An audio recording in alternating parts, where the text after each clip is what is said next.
All attendees are in listen-only mode. Good afternoon. I'd like to call the City of Santa Barbara Planning Commission meeting to order for September 10th, 2020. Before we go to roll call, wanted to ask to please put the slide up that shows the public how they can participate with the Planning Commission today. Electronic participation. Ms. Kokinda? Yes, Chair Schwartz, thank you so much. So if you are joining us by webinar and you wish to participate in public comment, you will need to click the hand icon on your GoToWebinar control panel. A raised hand is indicated by a red arrow pointing down, as you can see in the bottom right-hand corner of your screen. You'll have 2 minutes to speak, and your time may not be donated to another speaker. And we will have these instructions up for each item. Thank you. Thank you. I'd also like to bring to the public's attention on our agenda in the section noted as written public comment, the bolded new sentence, which reads, please note that the commission may not have time to review written comments received after 4:30 p.m. the Tuesday before the meeting. However, it will be added to the project file. So with that, I'm going to ask the commissioners to please turn on their webcams, and we'll go to our commission secretary, Ms. Rydell, for a voice roll call. Thank you, Madam Chair. This is Heidi Rydell. I will begin the voice roll call. Chair Schwartz, Here. Vice Chair Wiscombe, Here. Commissioner Bonderson, Here. Commissioner Escobedo, Here. Commissioner Higgins, absent, Commissioner Lodge. Now I'm here. Oh. I'm here. He's here. He's He's here. here. Problem with my camera. Give me a second. No problem. Well, I'm here for audio believe only.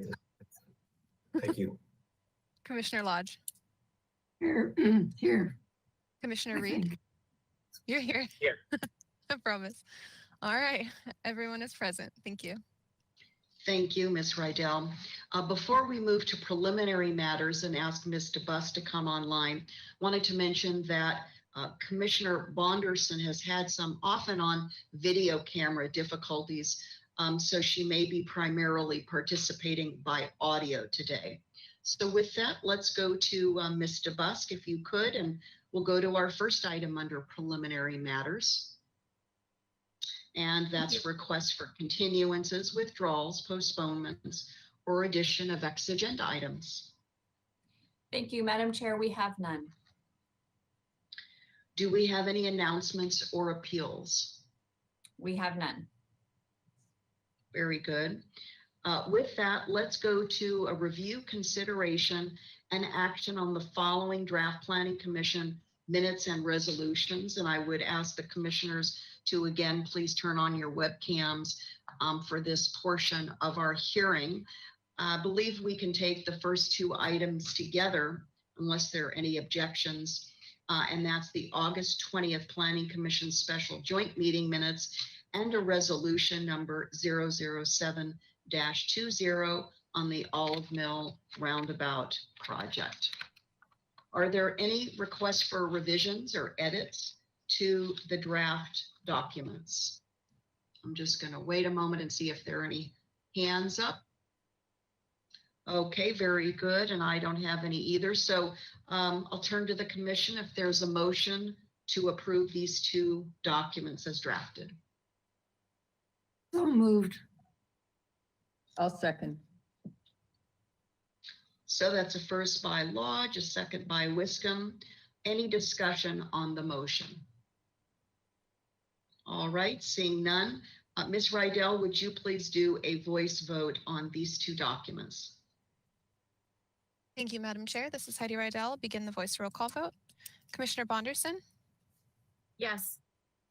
Commissioner Escobedo, Yes. Commissioner Lodge, Yes. Vice Chair Wiscombe, Yes. Commissioner Higgins, Abstain. I wasn't present during the hearing. Commissioner Reed, Yes. Chair Schwartz. Yes. Thank you so much. The motion passes. Thank you. Our next item for commissioner consideration is the August 27th, 2020 Planning Commission special meeting minutes. So I'll again go to my colleagues. Do we have any requests for revisions to the special meeting minutes? I'll just wait a minute here to see with the webcams coming on or by audio if anybody wants to edit these special meeting minutes. Okay, I'm not seeing any hands raised. I'm not hearing anyone. So I'll ask if, yes. Oh, pardon my interruption. I'm seeing webcams go Kochen. on. Did anybody wish to speak? Or I'm sorry, maybe, I didn't know if you saw webcams go on. Yes, I see the webcams. Okay. We're going to be doing Sorry a about voice vote ultimately on this. Thank you, Ms. Kokinda. So with that, look for a motion to I'll- approve this I'll document. move to approve. I can I'll second. second. We have Reed. I think there was a dueling second here. Was that Bonderson and Wiscombe? I'll go with Bonderson because Commissioner Wiscombe has been such a steady hand in motions lately. So let's go to Reed, Bonderson, Okay, any discussion on that motion, please? Seeing none, Ms. Rydell, would you please do a voice vote? Thank you, Madam Chair. This is Heidi Rydell. Begin the voice roll call. Commissioner Escobedo, Yes. Commissioner Lodge, Yes. Vice Chair Wiscombe, Yes. Commissioner Higgins, Yes. Commissioner Reed, Yes. Commissioner Bonderson, Yes. Chair Schwartz. Yes. Thank you so much. The motion passes unanimously. Thank you. Now we're going to go to any comments from members of the public on items not on our agenda. We'll turn to Ms. Kokinda to see if any members of the public are waiting in queue to speak with us. Thank you, Madam Chair. If you would like to speak on an item that is not on the agenda today, please raise your hand by clicking on the hand icon on your GoToWebinar control panel. You only need to click it one time, and a raised hand is indicated by a red arrow pointing down. I do not see anyone at this time who wishes to speak. Timmy, if I could ask, could you go to the next slide? And I just want to also let members of the public know that if you would like to be listed as an interested party, meaning that if you give us your information, we will provide updates for particular projects. You can do it one of three ways. You can submit an email request to the PC secretary at the email address. You may call the PC secretary at the number listed, or you can submit a written request through the U.S. Postal Service. Again, with the addressed information, we'll have all of this up, and this will be recorded so that you can access it at a later time if you wish. And there's some details about what you need to include so we know which project you might be interested in. And then, Madam Chair, just one other reminder for during the general business, rather than the commissioners turning their webcams off and on for each item, the protocol is we'd ask everybody to keep their webcams on if they have webcam capability. Thank you.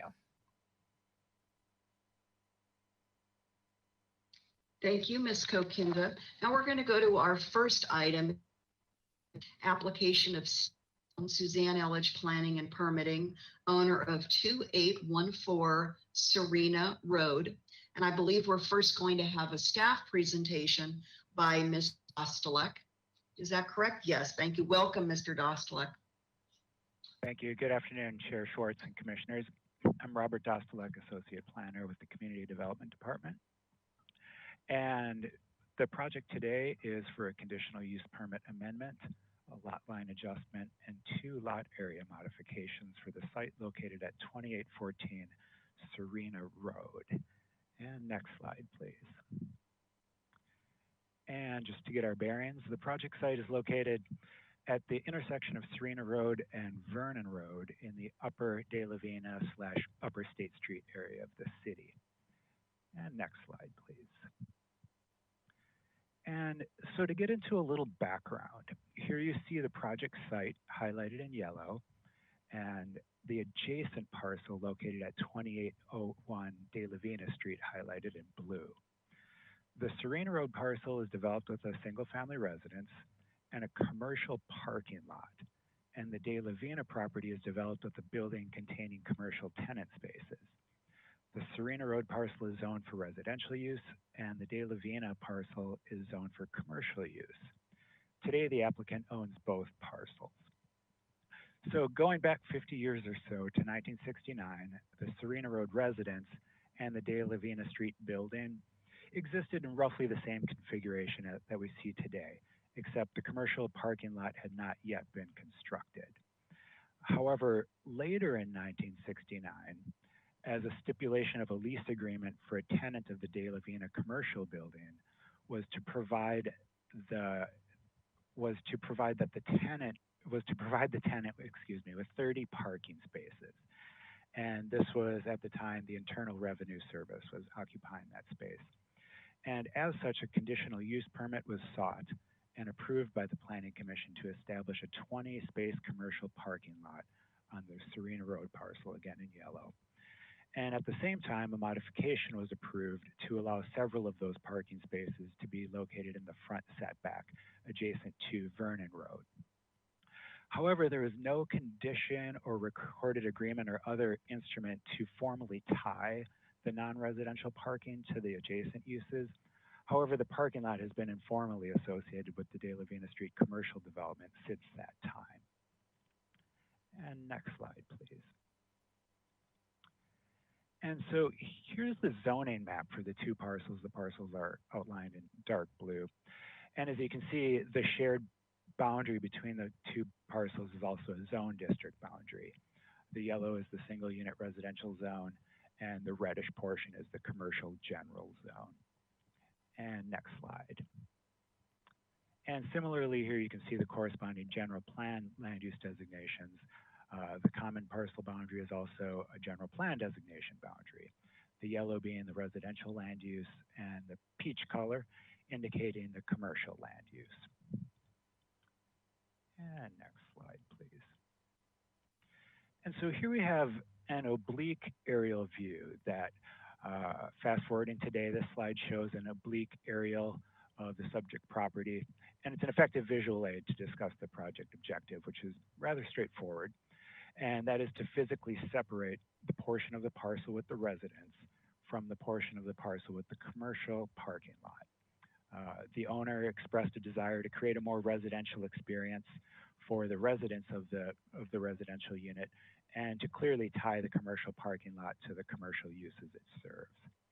And just a quick note that this is an outdated image, so that tree in the middle of the parking lot has since been removed.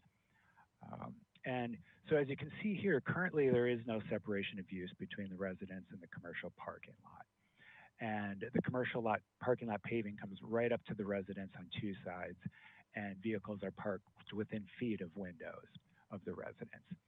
And just to point out that none of the spaces in the parking lot were intended to serve the residents, and the residential lot conforms to current parking regulations by providing two covered spaces beneath the carport that's existing. You can see it in front of that gray minivan and the white sedan there. And next slide, please. So this slide shows the site plan and its existing configuration. You can see the different commercial parking spots. And the applicant's been working with the city to explore potential solutions to achieve the project objective to separate these two uses. And they explored that through a planner consult and a pre-application review team review. However, the initial options presented by the applicant posed challenges and were not supportable by staff. And one such example that I can describe here was looking or thinking back to the zoning and the general plan map. One thought was to adjust the lot line of the commercial parcel and basically grab the commercial parking lot on the residential parcel, except this would create a split zoning and a split general plan situation, and that complicated the issue because then you have to get into rezones and general plan amendments, et cetera. And next slide, please. And then as we were moving along, the applicant made an interesting discovery. Following research by a title company, it was uncovered that there are three separate parcels underlying the Serena Road parcel as illustrated here. So this opened up a new avenue and is the crux of the current proposal. So currently lots 3 and 5, as you can see on the map, are non-conforming to the minimum lot size requirement of 7,500 net square feet for the zone district. And lots 2 and 5 are not non-conforming to the minimum street frontage requirement for the zone district, and that is 60 feet. And so armed with the knowledge of these underlying lots, the applicant's current proposal is to adjust the boundary of lot 3 to effectively partition the portion of the lot containing the existing residence from the portion of containing the commercial parking spaces. And as a part of the lot line adjustment, lot 5 would be dissolved through a voluntary lot merger. And lot 5 at approximately 670 square feet has little development potential, so that would be dissolved. And here we are on the proposed parcel reconfiguration. slide. So the result would be as illustrated here. Proposed lot 1 would be 6,381 net square feet, and proposed lot 2 would be 7,008 square feet net.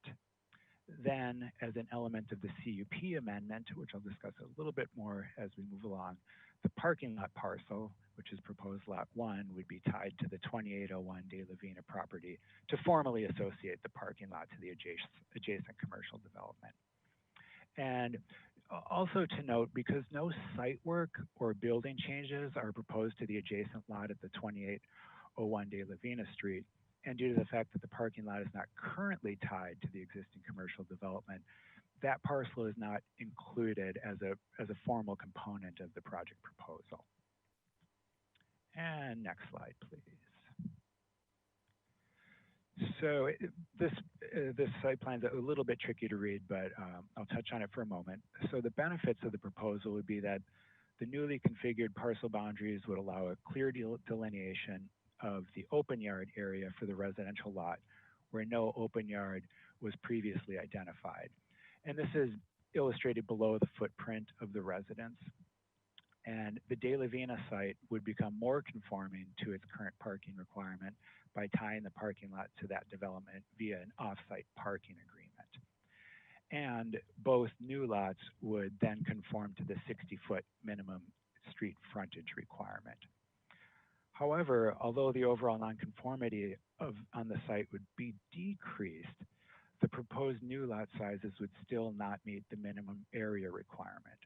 Therefore, 2 lot area modifications are requested. And next slide, please. So this is the landscape plan, and I'll talk with this one up just for a little bit. It's a little more illustrative as to what's going on. And so staff is supportive of the lot area modifications, and the findings are detailed in the staff report. So the project site exhibits unique circumstances in that it's developed with a residence that's partially engulfed by a commercial parking lot that serves uses on the adjacent parcel. And additionally, there's a 5-foot wide street easement dedicated to the city along the perimeter and within the boundaries of the subject parcel. And the light blue area that the red arrow is pointing to, that roughly corresponds with where this street easement exists. And it is within the property boundaries. And so as a result of the easement, the net lot area of the Serena Road parcel totals 13,289 square feet. So this further constrains the lot and was an additional factor in the request for the lot area modifications. The total area of the street easement is approximately 889 square feet. And if not for the easement, the proposed residential parcel would satisfy the minimum lot area requirement of 7,500 net square feet. And the applicant did explore ways to create a 7,500 net square foot parcel by finessing the lot line, but it necessitated a reciprocal landscape easement and or the loss of additional parking spaces that benefit the adjacent commercial uses. And staff and the applicant, we have some examples of that if should you wish to look at those. And the end result was a lot that met the minimum lot size requirement on paper, but had no more usable lot area than the current proposal. And that's speaking again to trying to finesse or kind of cheat the lot line. So the proposed lot area modifications in conjunction with the requested lot merger and lot line adjustment would effectively separate the conditional commercial parking lot use from the principally permitted residential use currently on the same property. And as a condition of project approval, the commercial lot would be restricted to use by the adjacent commercially developed lot at 2801 De La Vina Street. And this would allow the De La Vina Street parcel to become more conforming to parking requirements. And the resulting residential parcel would become more compatible with the residential character of the neighborhood by providing distinct separation from the parking lot parcel by distance, landscaping, and a new 8-foot tall fence. And it would also enhance the livability of the residential unit by reducing potential vehicle noise and headlight glare nuisances.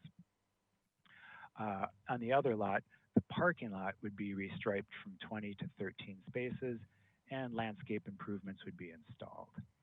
And just to note, the applicant has requested an alternative landscape design from the Architectural Board of Review to allow some flexibility due to the described site constraints. Otherwise, the resulting parcels would comply with all zoning standards for the RS 7.5 zone and would be consistent with the general plan. Lastly, the current proposal provides the advantage of reorganizing the underlying lots in a more practical and logical configuration. And next slide, please. Ooh. Let's see. Oh, excuse me, not there yet, but that's fine. You can back it up for a moment. And just to touch on the CUP amendment for a moment. So the sole purpose of the CUP amendment is to reduce the approved number of parking spaces from 20 to 13. And in 1969, non-residential parking in a residential zone was permissible upon securing a conditional use permit, and the same is permissible today under the existing zoning regulations. And it should be noted that the 20 spaces identified in the original CUP were not required parking. So based on archival information, it appears that the applicant requested a 20-space commercial parking lot to support the requirements of the tenant at that time, again, which was the Internal Revenue Service. And as previously noted, the parking lot was not specifically tied to the adjacent use as a condition of the CUP approval, but it has been historically used that way. And therefore, the applicant proposes to tie the parking permanently to the De La Vina Street parcel via an off-site parking agreement. And a condition has been added to require the recordation of an off-site parking agreement between the two properties. And to touch on the general plan consistency, through the lot line adjustment and voluntary merger, the project would eliminate one of the 3 underlying lots and adjust the 2 remaining lots to create 2 lots non-conforming to lot area. In other words, no net increase in the existing non-conformity to lot area. Additionally, the project would remove a parcel that has limited development potential and would reorganize the parcel boundaries to create a more practical and logical configuration, as I mentioned. And further, the project would be consistent with general plan policies to maintain and protect the character and quality of life of single-family zone neighborhoods, and with the installation of a fence and creation of a greater setback between the residence and commercial parking, the overall noise exposure to the residential use would be reduced and the livability of the residents enhanced. And lastly, the removal and addition of impervious surfacing in specific locations would be consistent with the stormwater management and ADA accessibility policies of the general plan. Therefore, staff is supportive of the project proposal. And next slide, please.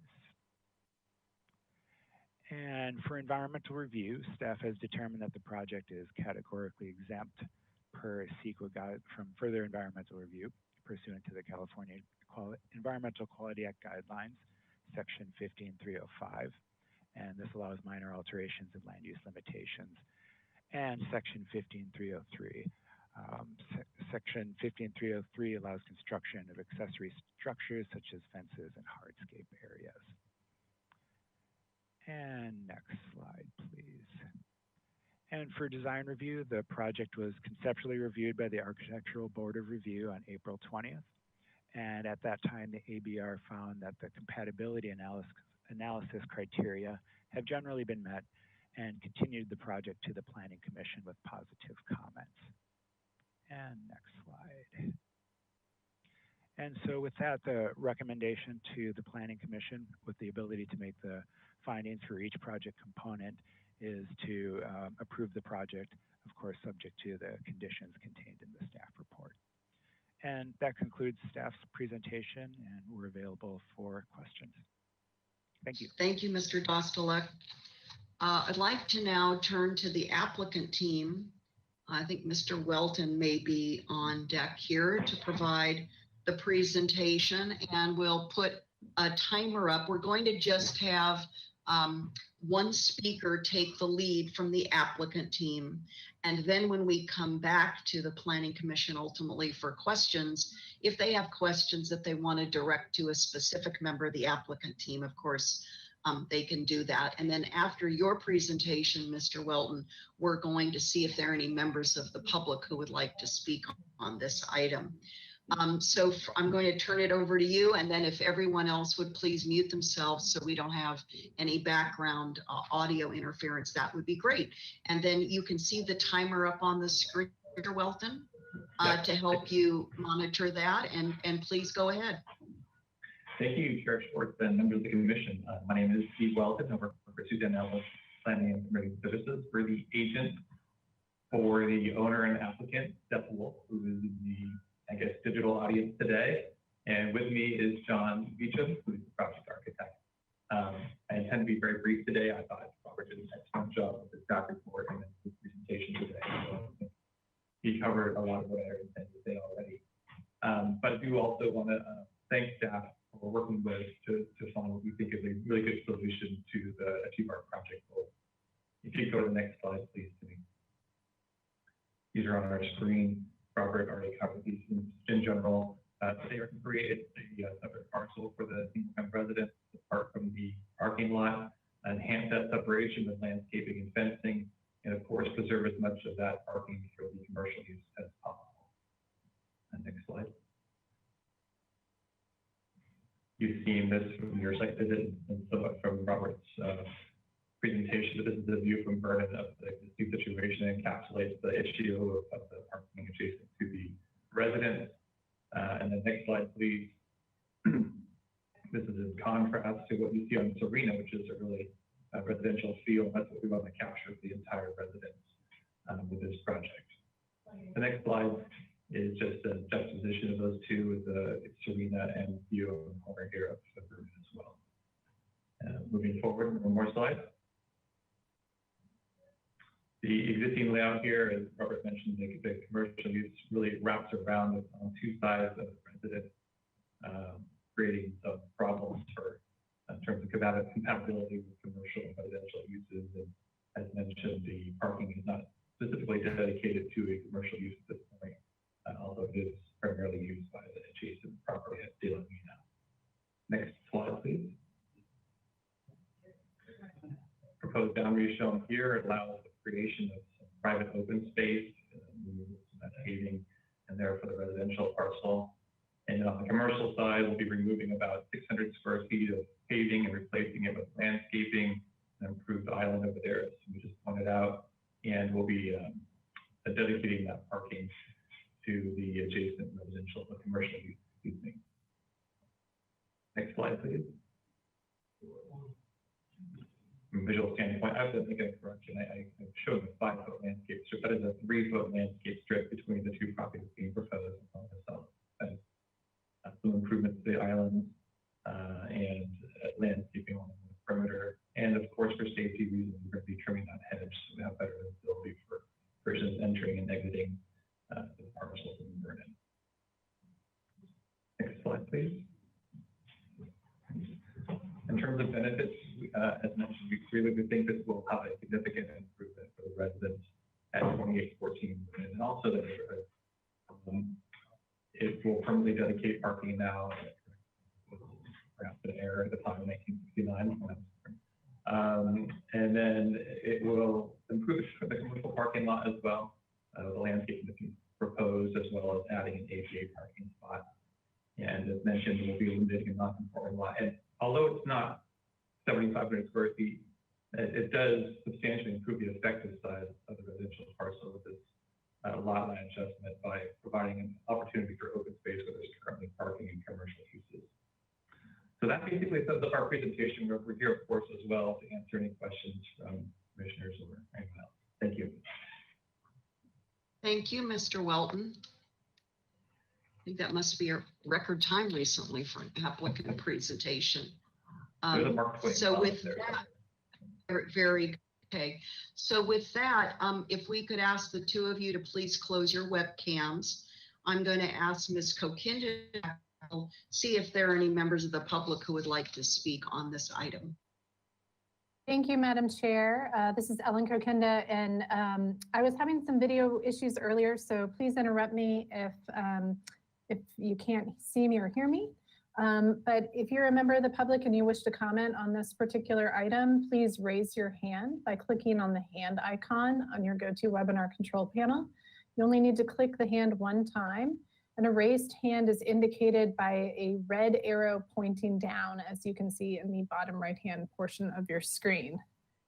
And I do not see anyone who wishes to speak at this time. Ms. Rydell, did we get any written correspondence? Hi, this is Heidi Rydell. Let me double check. I do not believe we got written correspondence for this item. Let me pull it up really fast. No, we did not receive any written correspondence for this item. Thank you. Okay, and still no one has raised their hand at this point. If I could just ask Timmy Bolton to go to the next slide. If you wish to be an interested party, there are several ways that you can contact the Planning Commission Secretary by email or calling them, or then sending a written request to become an interested party. And you'll need to provide the information at the bottom of your screen, but we will offer this up. This will be part of the recording. And this information is also listed on the agenda at this point. So we have the information if people wish to continue to follow it. Back to you, Madam Chair. Thank you, Ms. Kokenda. With that, we'll bring it back to the commission for questions. And as the webcams are coming back on, I just want to remind our commission that we have before us today 4 required applications. You'll find that on the first page staff report. We have a conditional use permit amendment. We have a lot line adjustment, a lot area modification, and a second lot area modification. So 2 lot area mods, 1 adjustment, and a CUP. Commissioner Reed, was that you who came on first for questions, please? Yeah, thank you, Chair Schwartz. So first I have a couple questions just to get a little better understanding of the CUP. Is my understanding correct that the CUP needs to remain due to the split zoning rather than just getting rid of the CUP altogether? Mr. Dostalek, would you like to come back and join us and respond to Commissioner Reed's question? Sure, Madam Chair, Commissioner Reed. So it's not due to the split zoning situation. Actually, there is not a split zoning situation on either of the parcels right now. One of the examples that were explored prior was a lot line adjustment that would maybe result in a split zoning situation. But currently the CUP doesn't even have to continue on the property. It's the applicant's choice to do that. And what they are attempting to do is, again, trying to separate the residential component of the parcel from that parking lot. And at this point in time, they'd like to maintain that parking lot, and perhaps the applicant may want to remark as well. But they don't have a duty, or there's no condition of the conditional use permit for it to remain in full force and effect going forward. Okay, and Mr. Dostalek, if you want to accomplish part of this agreement is formally tying those 20 to be reduced to 13 parking spaces to the commercial use. The conditional use permit would be necessary in that sense, correct? To avoid larger zoning implications and more intensive amendments, because that is in a residential zone?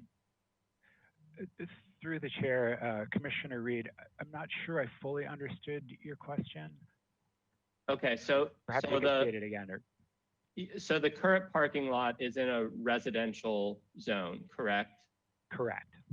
And if those spaces were going to be formally tied to a commercial use, would a conditional use permit be necessary to do that, considering that parking lot is not commercially zoned? Correct. So it would not be necessary. The CUP Okay. would not be necessary. However, the off-site parking agreement would be necessary. Okay. So that would be the mechanism to tie the two.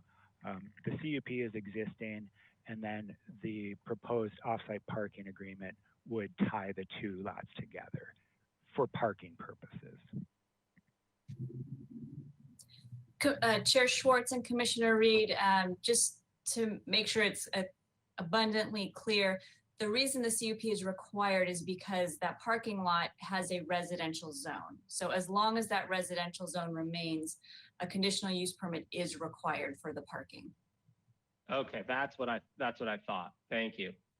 And then, so the CUP is only applied to the Serena Road parcel as it stands today? Commissioner Reed, that is correct. Okay.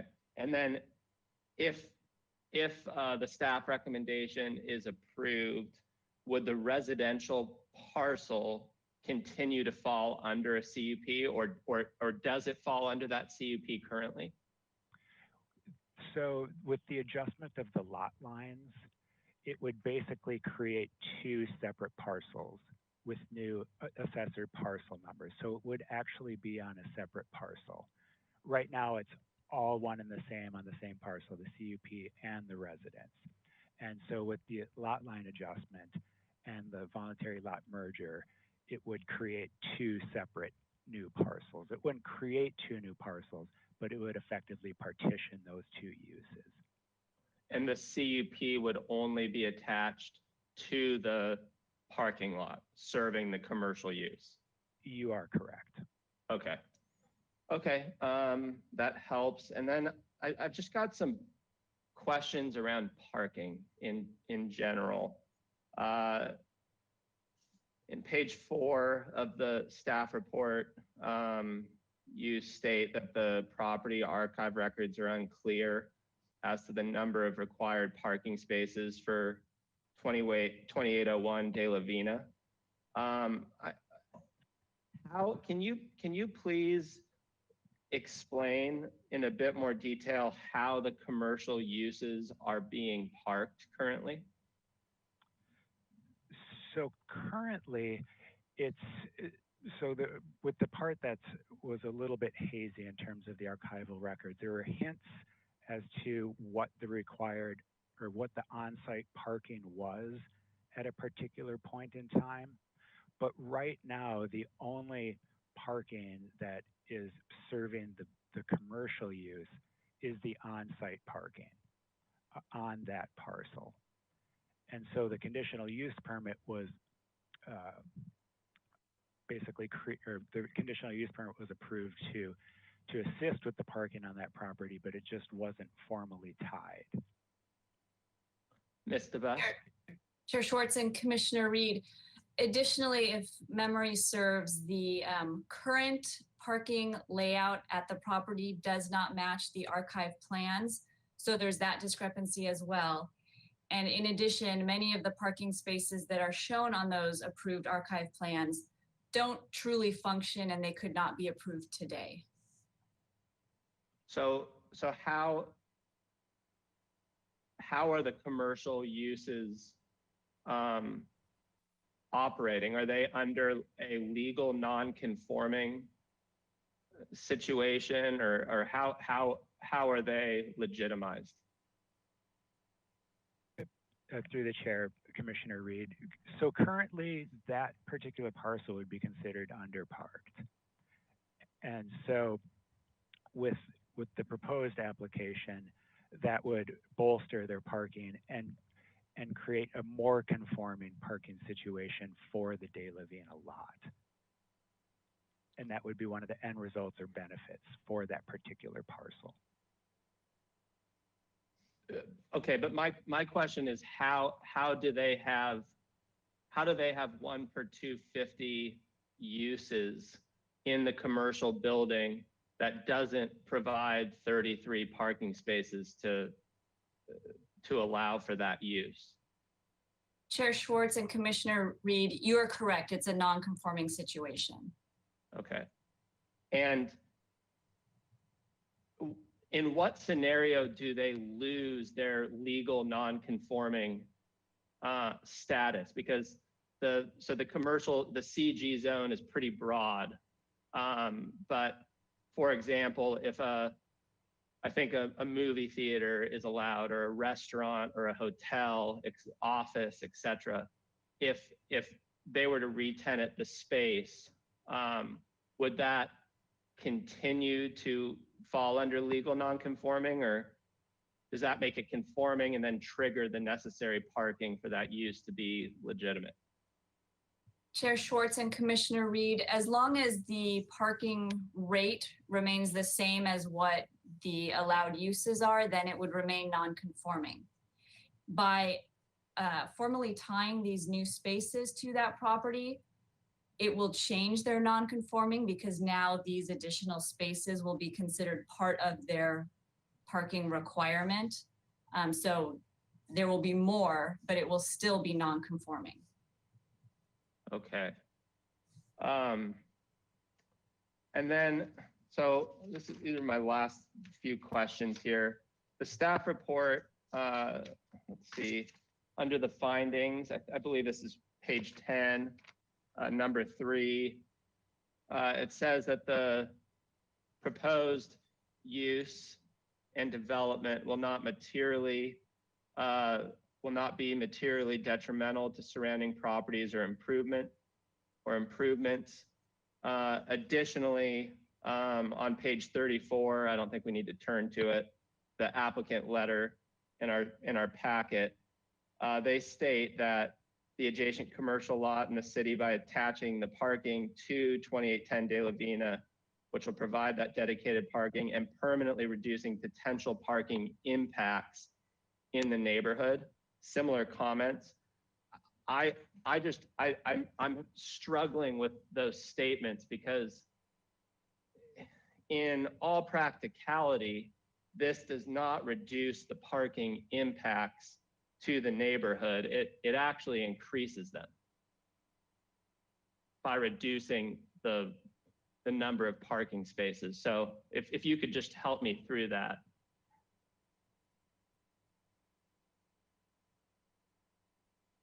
Chair Schwartz, Commissioner Reed, in terms of the numbers of spaces, you are correct, because we're ending up with fewer parking spaces than there are today. The reason that we made that statement is because there is nothing that requires that existing parking lot to remain. The property owner could decide at any time that they don't want a parking lot there and they'd rather build an accessory dwelling unit or some other use. And so what this does is establish those parking spaces in perpetuity and keeps them tied to that resident, or excuse me, to that commercial building on De La Vina. Okay. I already touched on this, but Ms. DeBusk, under like a hypothetical situation, let's say one of the more intensive uses under the CG zone, like a hotel, decided to lease that 8,000 or so feet for a hotel project. If it was going to be developed, or if it was just going to be repurposed, how would the parking be handled in that situation? My concern is just the neighborhood is already so congested, and commercial parking is already so difficult. If we got that type of use, would they be able to develop that type of use with simply just the 13 spaces in the adjacent lot? Commissioner Reed, it's not an entirely straightforward question to answer, but basically if they're providing a use or proposing a use that requires more parking, that additional parking would need to be added so that they're not adding an additional burden to the neighborhood. Okay. Okay. That's great. That's all my questions for now. Thank you. Thank you, Commissioner Reed. Commissioner Lodge, I think you are next with questions, please. Yes, I have questions about the residential part of this project and of how much pavement is going to be removed. It looks from the drawings as if the pavement goes right up to the fence, remains right up to the fence on the residential side. Is that correct? Maybe we could ask Mr. Bolton to also put up a site plan. Thank you. Thank Yes. you.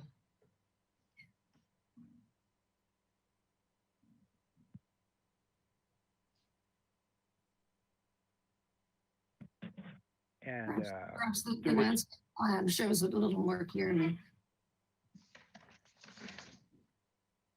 And through the chair, Commissioner Lodge, the proposed amount of removal of impervious surfacing is approximately 586 square feet. And much of that would be where the new open yard area would be. So if you look, and the orientation's a little skewed on this particular image, but just immediately below the existing residence in this image. Okay, so it's a little bit bigger than a double garage, so not all that much. Okay, well, I would think it would be preferable to me for there to be landscaping potential on the resident side. All right, but that explains what is proposed. Madam Chair, if I may. Yes, Mr. Will. Thank you, Madam Chair, Commissioner Lodge.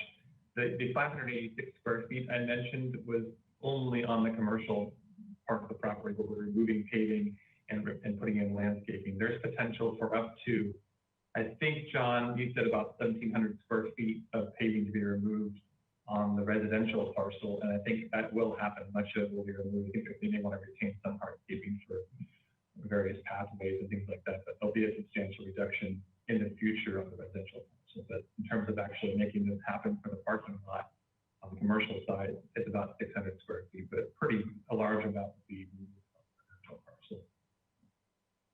Okay, thank you. Any other questions, Commissioner Lodge? Not at this time? Not at this time, thank you. Okay, very good. Commissioner Bonderson, questions of either staff or the applicant? Yes, thank you, Chair Schwartz. I have a question that we spoke about briefly at the site visit, but now that I have the plans in front of me, it's a lot easier to see. And I wanted to follow up on the same question. It was with regard to a physical connection between the commercial area and the parking lot itself. I believe that on site, we just briefly touched on the idea that currently there is no direct pathway or opening in the wall, and that may have been because of slope or height differences on either side. I wanted to just talk with you a little bit further about that now that we have a little bit more information. I was looking at the topo, and it seems like the grading is not significantly enough to impact an opening. Does anyone involved in this project have an opinion about this, or any reason why an opening may not have been offered? A pedestrian opening? Hello, Mr. Welton. Hi. Yeah. Thank you. Robert, if you want to go ahead, please. Go ahead. Thank you, Madam Chair and Commissioner Bonderson. I think John Beecham is here with me, and he's the project architect and can probably respond to that best. But we are, in fact, providing a path as a result of the ADA improvement action. John, maybe you can describe it a little bit better. Yes, there is the pathway for the ADA that leads to the city sidewalk. And if I understood you right, kind of the question was the border between the parking and the commercial? Correct. Where there's a wall there. Oh, That's correct. If that wall were removed, well, currently there's parking on both sides of that wall. And if the, and as Mrs. Gabuska pointed out, it is a very tight space on the commercial side of this. If that wall were removed and additional landscaping and all the other components that go with it, we would lose those 4 parking spaces plus the parking spaces on the commercial side. So our net parking would have been reduced significantly. And just to follow up with that in a little bit more detail, I understand exactly what you're saying. I was just curious to know if there was just a small shift on the parking lot side to open up a bit of a walking pathway, maybe by surface paint or whatnot, would there be the capacity to make just a pedestrian size opening that would fit between the spots on the commercial side of the wall? Would that at all be a possibility? It is not a possibility on the south side. On the very far north side,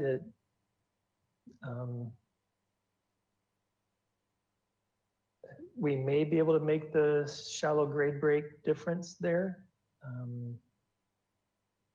It would lose additional landscaping to do that pathway, but I think also we would just have to verify some widths at that very north corner. Thank you. Yeah. Did you want to add anything? I didn't mean to interrupt you. No, I'm sorry. But In your head right now. it's not possible on the south, but I think on the north there potentially could be. And to just be clear for anyone viewing this, the north would be the side that is closest to the street. Is that correct? No, the south is the street. The north is the landscape area at the page top. Yes. Yes, that area. Got it over here. Yes, thank you. I just wanted to make sure that we are all clear. And just to express why this was of interest for me at the site, as well as continues to be of interest, is just to really help, make a clear connection between this parking lot and who it serves. I know that there's usually some sort of signage that it's not public parking and whatnot, but if we're making so much effort to update this site and certainly improve the site, I would like to see something like that if it is something that others may agree with me on. But as long as it doesn't negatively impact the ability to park, I don't feel like it's necessary to remove another parking spot for it. But if there is an opportunity, I think it would be nice to see. Did you have Mr. Beecham? Was Mr. Beecham still interested in responding to Commissioner Bonderson? Yes, Madam Chair. Thank you. That you can see in that corner of that landscape triangle, if you will, Timmy, if you can kind of point to that corner, yes. So those 2 parking stalls, they do kind of back to back, and those are part of the existing original approved civil plan that was with the conditional use permit. To add a pathway through there that met all standards we would be required to, we would lose another parking space there to be able to access that corner, to access a sidewalk, to move to that existing commercial space. So, so it would be, I feel like we would lose another space to accommodate all the other parameters required. And that being said, perhaps I can address my next question to staff. Mr. Doselek, do we have any consideration within our code or documentation that does require a connection to show that relationship, or is this just a design feature?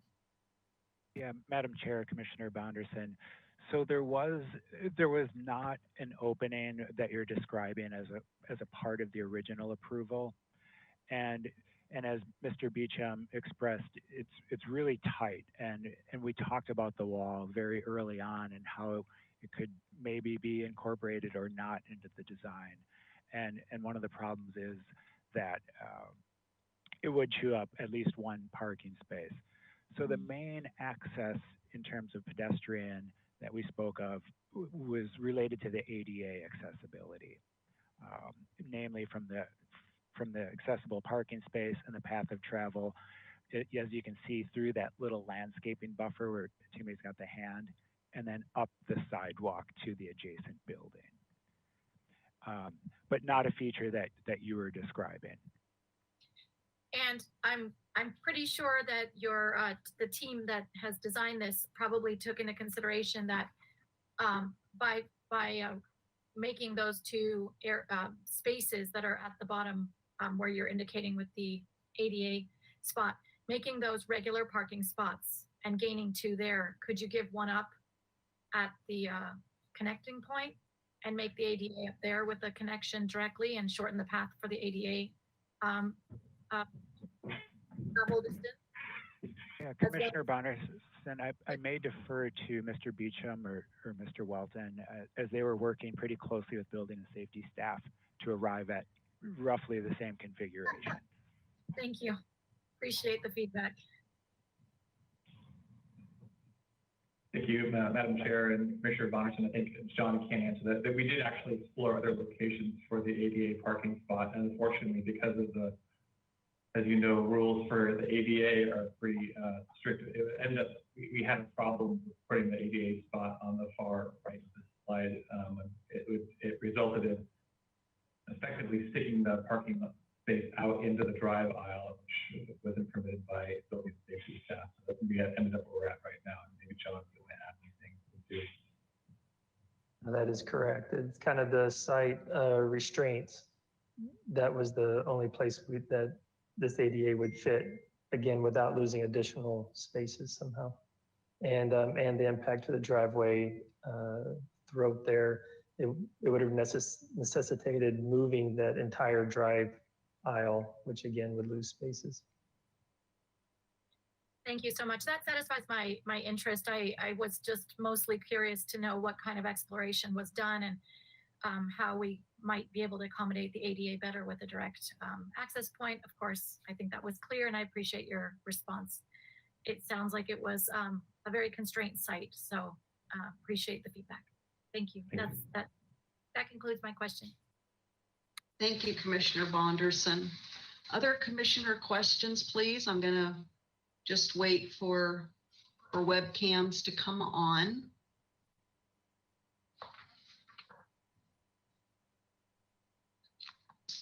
Seeing none at this time, I have one question, and it's a follow-up to some line of questions from both Commissioners Reed and Bonderson.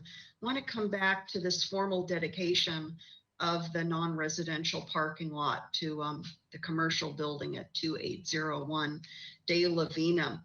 In reducing the number of parking spaces, Mr. Dostalek, from 20 to 13, and in that, I think it hasn't been clearly or consistently known that the parking lot was available to the 2801 De La Vina. Will there be some new signage that perhaps I overlooked in our packet that describes how the commercial tenant is going to more broadly make note or advertise to customers that that's where they should park, is behind the building, as opposed to taking up the public right of way on Vernon?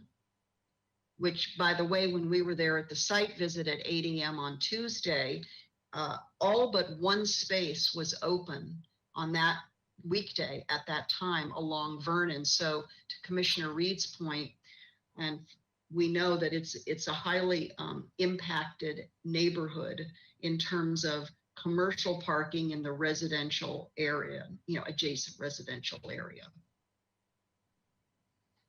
And Madam Chair, just so I'm clear, do you mean signage on the De La Vina property that would point to the parking lot, or signage at the entrance to the parking lot?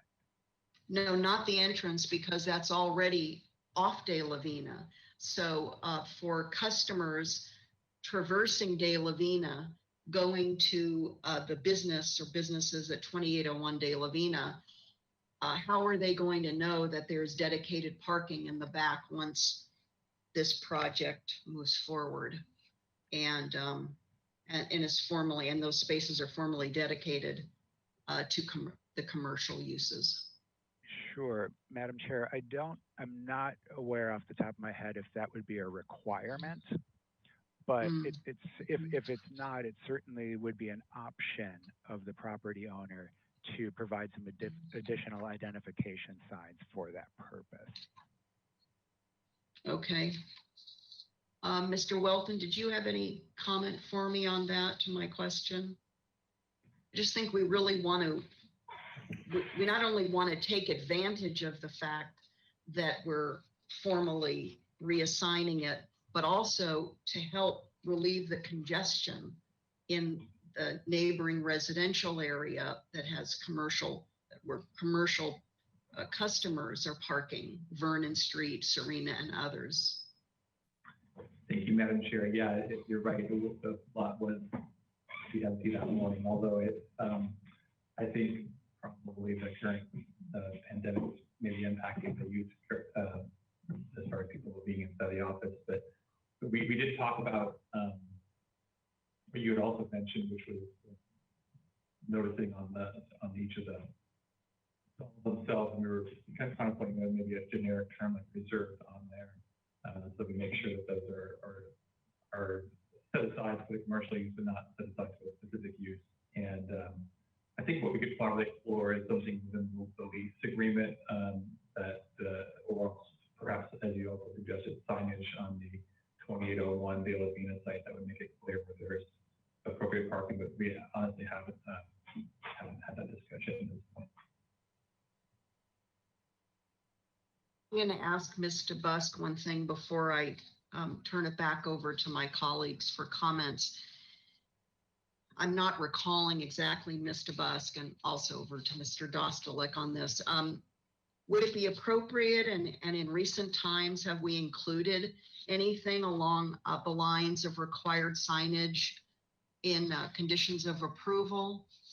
I don't know how important the formality is for us to direct them or request of them, require of them to do this. But to me, it's an important part of our set of application considerations and sort of a responsibility in shifting from what had been largely residential lot use to now being commercial.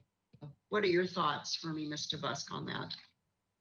Chair Schwartz, yes, it would be absolutely appropriate if you think that's an important aspect, then yes, signage could be a condition of approval. Just to be clear though, it would have to be signage on this property, not signage on the De La Vina property, because that's not part of this application. Right. And just to be clear, in terms of signage referencing that entire building, that address would be appropriate. What we do not permit is for each individual tenant to reserve, 2 or 3 spaces for that specific tenant. Yes, and I think I commented on that at the site visit, Ms. DeBusk, that in the years I've been serving on the commission, when we've had these and similar commercial, mostly commercial product items, that staff is not encouraging of specific parking space assignments. So that would make sense to me. Before I go to Commissioner Higgins, I see has come online, I did want to come back to Mr. Welton about signage at the parking lot entrance on Vernon. What are your thoughts for me on that, Mr. Welton? Yeah, I think we could definitely look into that. I think most of the people that currently use the business are employees, so they know to park here. But yes, you're right. There will be occasionally customers that may not know, and so we could explore signage at this location that makes it abundantly clear that people are coming to businesses parking lot. You cut out for a moment for me, Mr. Welton. Did you say that to your knowledge, most of those currently parking in the lot are employees of 2801 De La Vina? I believe that's true. There are, of course, some customers that do come to the site, but I think most people know that they can park there. But Okay. yes, there will be occasionally customers that may not know that. Okay, so in representing the applicant, you have confidence that if I and my colleagues would be interested in including that in the conditions, that would be acceptable. I don't want to force the issue too much, but it seems to me that it would be appropriate if my colleagues agree with me. I'll just kind of put that out there for everyone's consideration. Yes, Mr. Wilton. Thank you, Madam Chair. Our owner is in the audience. Maybe he wants to chime in on that. Stephen Wolf. But let's do this for now. I don't want to have too much back and forth. Maybe what we can do is I'm going to now go to Commissioner Higgins. Let's just pause on that for a moment, and I'll come to Commissioner Higgins. Commissioner Higgins, questions for the applicant? We can't hear you at the moment. Sorry about that. No questions. I was just getting ready for comments. So when you're ready for that, I'm ready. Okay.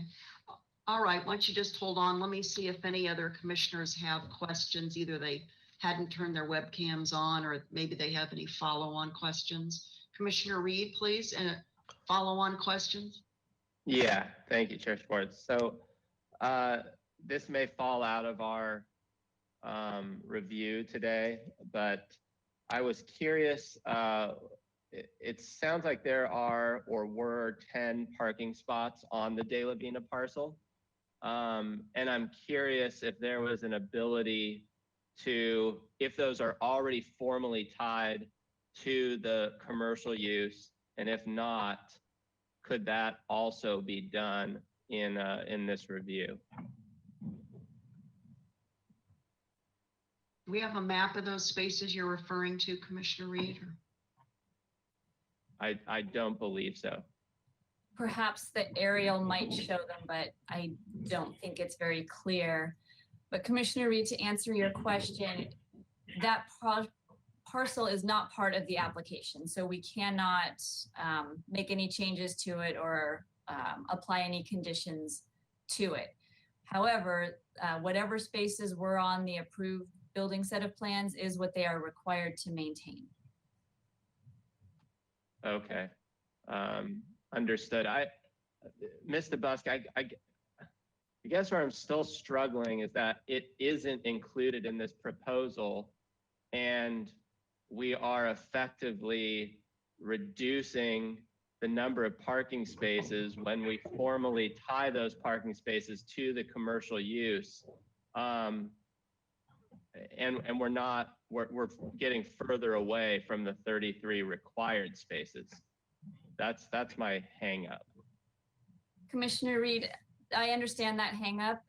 Yes, it could be looked at as a net loss. However, as I mentioned, there's no requirement right now for those spaces to be used for the De La Vina property. It has been used that way, but we can't require it to remain that way in perpetuity. Understood. Thank you. Okay. Any other follow-on commissioner questions before we begin comments and deliberations again on the required applications on page 1 of our staff report? And just to remind us also that we're going to have to make findings. Let me go to that in our staff report so that everybody can touch base on that. And so the findings start on page 10 of our staff report as we come back for comments, really deliberations, including conditions of approval. Mr. Welton, did you have something you wanted to add before we come back, starting with Commissioner Higgins on comments? I do. Thank you, Madam Chair. I was able to confer with the property owner, and he would be amenable to a condition that required signage. So I wanted to let you know that. And then I think that Allison touched on this as well, and was mentioned again that don't have any intention to abandon it, but it could be abandoned if the lot were sold. And all those type spaces could go away. So I understand the point of view, but also the spaces are fleeting right now. And the opportunity to tie those parcels, those spaces to the DLV that's on, I think are a benefit. Thank you. Thank you, Mr. Welton. Okay, we're going to start with comments. Commissioner Higgins. Thank you, Madam Chair. So I'm interested in moving the project along. I think sort of listening in between the lines here, or reading in between the lines, my understanding is we're not really losing parking, we're gaining parking in a more formal and long-term fashion for the neighborhood. So given that the owner could, sort of eliminate some parking with the redevelopment of the residential lot, I think what we're doing is making something that's non-conforming, a little less non-conforming, or a little bit more conforming. And just for background, we took a long time at the commission several years ago with the new zoning ordinance. Part of that process and a lot of time and a lot of those hearings were spent on parking for commercial uses. And it was noted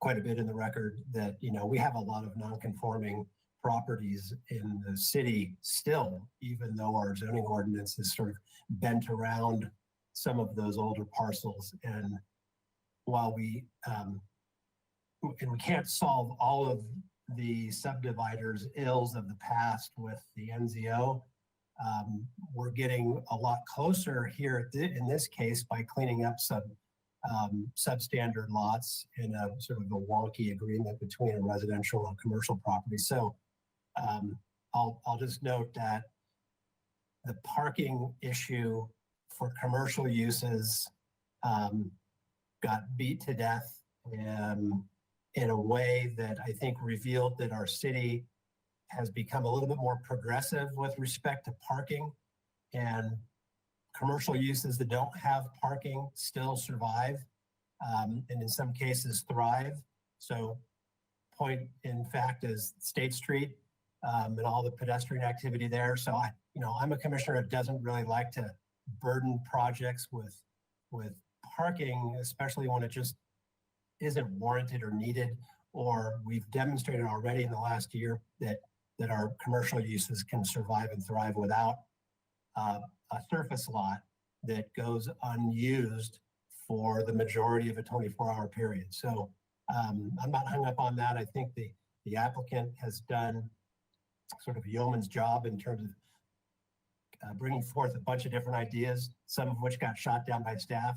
This looks like the next best last thing, aside from having the owner block the parking and having that use or that availability completely go away. So I don't necessarily think it needs to be burdened with any signage, but I won't object to that if it's a clean and simple condition of approval. Thank you, Madam Chair. Thank you. I'll just go down the line if you don't mind. Commissioner Wiscombe, please. Thank you, Madam Chair. I think this is a very creative and win-win solution to a problem that exists between a residential property and a commercial parking lot. And I appreciate the thoughtfulness that went into it. I appreciate the landscaping. I think that's appropriate. I can certainly, Commissioner Higgins talked about the new zoning ordinance, Enzo, and we did go around on parking a lot.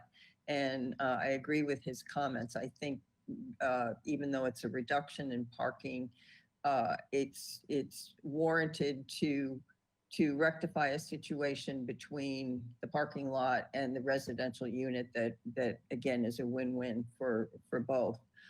So I can support it. I can support adding the signage on at the parking lot. I think that's actually a very good idea. And that's all I have to say. Thank you. Thank you. Commissioner Lodge, comments, please? Commissioner Lodge, you're still muted. Bad habit. I visited the site on my own, and when I was there, the resident of the house was there, and he came out. And this is going to be such a wonderful improvement for him and his wife. And I think, you know, it's still it's non-conforming, but it's already non-conforming. It will be even more non-conforming to current zoning ordinance. But I think this is a very appropriate change. It's cleaning up those funny little extra lots and making more sense of the whole area. I would like to ask for a condition that while they are removing the asphalt for the 5-foot strip along where the fence is going to go, that they make it at least 2 feet, perhaps 3 feet wider, so that there is a planting area on the residential side. Asphalt right up to the fence, you know, there isn't anything anybody can do with that. So, you know, you could put a few pots, but I think that that would be an appropriate for them to do, as they are taking out the asphalt anyway. And those are my comments. Commissioner Lodge, just going a little bit out of order, did you want to pose a question regarding your interest to the applicant before we continue on? It sounds more like, I mean, you have a thought, but would you like to hear a response from the applicant to your specific interest? Provide one. Yes, I think to hear from them first in response to your interest before hearing from the other commissioners might be helpful. Mr. Beecham, would you like to respond to Commissioner Lodge? And Mr. Beecham, you're still muted. If you could please unmute yourself. And I just send you an unmute request. There you go. Thank you, Madam Chair and Commissioner Lodge. Yes, that is the intent. That's why we had noted that amount of square footage of paving reduction on our slides. It would be the previous slide to the one shown. We can go there. Yeah, so it says remove up to 1,700 paving. So for the residents, we agree we do not want paving up to the home. We'd like that to just be softscape. And does that mean that the paving will be removed up to the fence? Oh, yes, ma'am. Yes, I mean, we want this to be a residence. That was not necessarily identified in the work because it was the focus on the parking lot and separate from the residence. But your point is well taken, and that's the desire. We do not want paving for that residence. We want it to feel like a residence. Okay, thank you.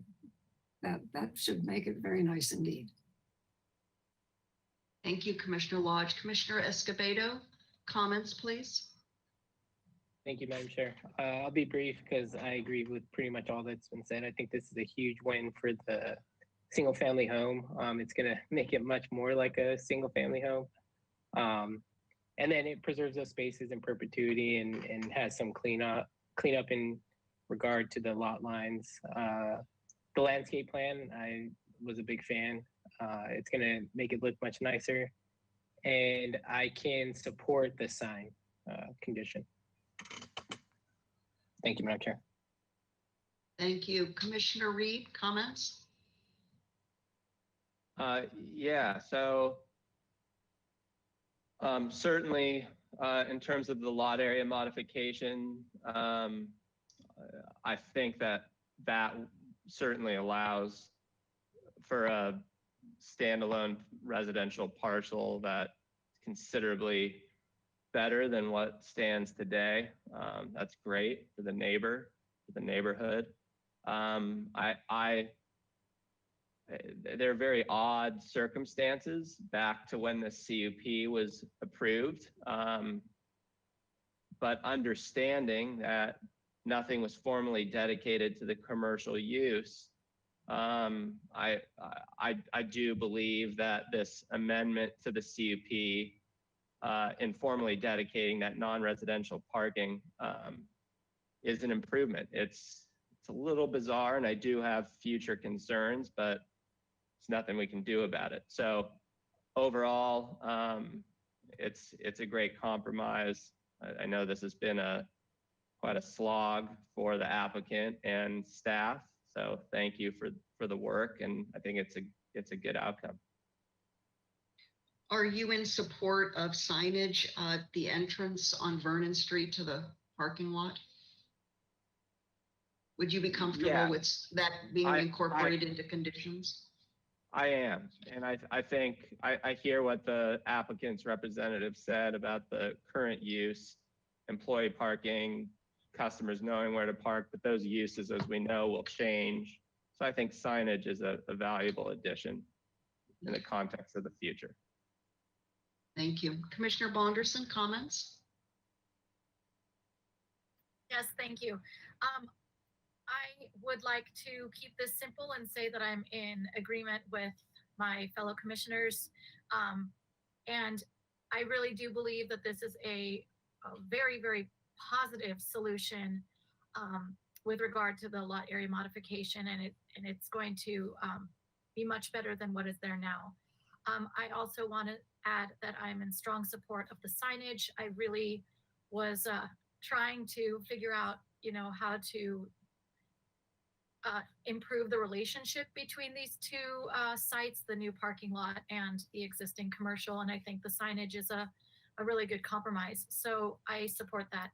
I think that's it, right? There's nothing else that you need to that we need to add. Okay, thank you. Thank you. Let's see, I think everyone has commented. I'll go ahead and make a few comments myself. I am going to be supporting the 4 required applications that we have in our staff report for today. Again, conditional use permit amendment, lot line adjustment, lot line modification, and a second lot line modification. This whole notion of non-conforming, and Commissioner Higgins referenced it briefly, is really a flashback to far-ranging conversations those of us on the commission had while we were undertaking the new zoning ordinance. And I'm recalling that Renee Brooke said that we have something like 70% of the buildings in the city are non-conforming. So basically, as an old city, that's what happens when we're in an old city that's been built over time and has been renovated and changed over time.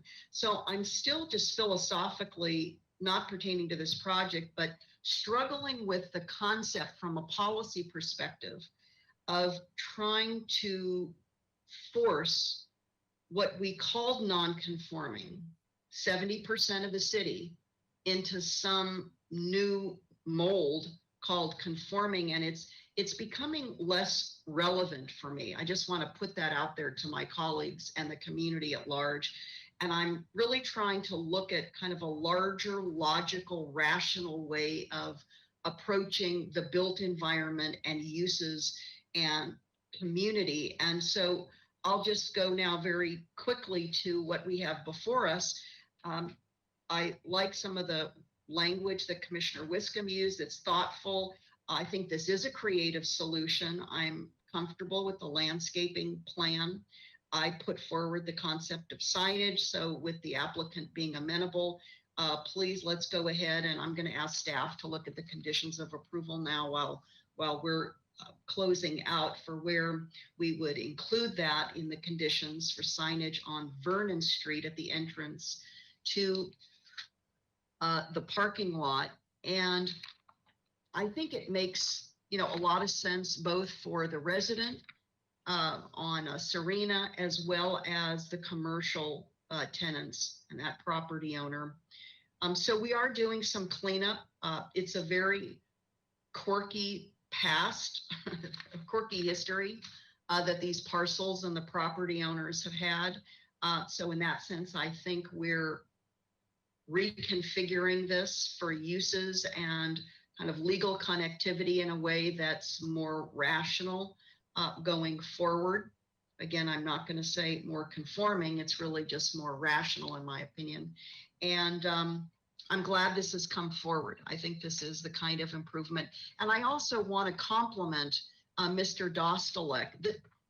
This convoluted history of sorts is very difficult to lay out in a staff report. And I think Mr. Dostalek did an excellent job in both comprehensively describing the background and then the issues before us without us getting tangled up in the oddities of how these properties came together and their strange uses and permitting.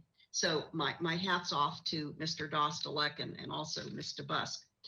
Let's see, with that, I would like to ask staff now to please help us identify, and I'm just going to the conditions of approval, which is Exhibit A, page 15 of 38 in our package. If you could please give us a recommendation as to where you think parking lot signage should be incorporated, that I would appreciate that. Thank you, Chair Schwartz. I would recommend adding a condition to section C, design review. It would be a new number 3. And okay, I so haven't let's go to that. drafted New language number yet, but 3. I think that's the appropriate location. Okay, so that would be on page, well, in the conditions, page 5, 19 of 38 in our package. So that would be a new number 3. That would be D3, correct? Sorry, Chair Schwartz, C3. Oh, I'm sorry, C3. Oh, then I've got to go back. Thank you. Oh, C3. So this page 4 of our conditions, page 18 of 38 in our package, right there after 2. So we have a new number 3, C3. And can we leave it to you to work out with the applicant and whatever our parking or transportation planning group might recommend for appropriate signage? I'm not sure exactly where that expertise lies in staff, but can I just leave it to you and Mr. Dostalek to work that out, or do we need to do that as part of our conditions? I wouldn't think so, but. Chair Schwartz, I think that we can work out the specific language as long as your motion on the project includes something that gives a general indication of what you're looking for. You know, signage identifying that the parking lot is to be used by the adjacent property. And with the address, we need the address right in there. Okay. Yes. Very good. So unless there are any other follow-on comments from the commission, would anyone like to make a motion that also includes a new C3 on page 4 of the conditions with some of that signage language that Ms. DeBusk just offered? Madam Chair, Anyone I'd be happy- interested? Sure, I'll be Thank happy you. to make a motion. Thank you, Commissioner Wisdom. Let's give it a try. Sure. Okay, so this is a motion for a CUP amendment, a lot line adjustment, a lot area modification for lot 1, which is the parking lot, a lot area modification for lot 2, which is the residential parcel. And I move to make the findings on, it's pages 10 to 13 of our staff report, and approve the conditions of approval on pages 15 to 23 of our report. And with the addition of, Mr. Busk put it very nicely, signage at on lot 1, which is the parking lot, that ties the parking lot to the building, the commercial building at 2801 De La Vina, which will be condition C3 on page 18 of 38 in our report. Second. Okay, we have a first and a second. Any discussion on that motion? Seeing none, Ms. Rydell, would you please do a voice vote on that motion? Thank you, Madam Chair. This is Heidi Rydell. I'll begin the voice roll call for the motion. We'll start with Commissioner Lodge, Yes. Vice Chair Wiscombe, Yes. Commissioner Higgins, Yes. Commissioner Reed, Yes. Commissioner Bonderson, Yes. Commissioner Escobedo, Yes. Chair Schwartz. Yes. The motion passes unanimously. Thank you. Thank you. And then Ms. DeBusk, I think I need to announce the 10-day appeal period. Is that correct? Or Mr. Dostalek, either one? Yes, Chair Schwartz, that is correct. Okay, very good. With the approval of this project, there is a 10-day appeal to the City Council. And this, we have the appeal process on a slide on the screen for anyone to read. And with that, this item is concluded for us. So thank you to my colleagues and to the applicant team, Mr. Welton, Mr. Beecham. Thank you, Madam Chair. Thank you for those thoughtful comments. We appreciate it very much. Thank you. Have a very good day. With that, we're going to go to a break so that staff, thank you, Mr. Beecham. With that, we're going to go to a break so that staff can set up for our next item. And let me just read aloud for the public to know that the next item is a discussion item, the draft sea level rise adaptation plan. We will reconvene at 2:45. Thank you very much.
Planning Commission meeting for September 10th, 2020.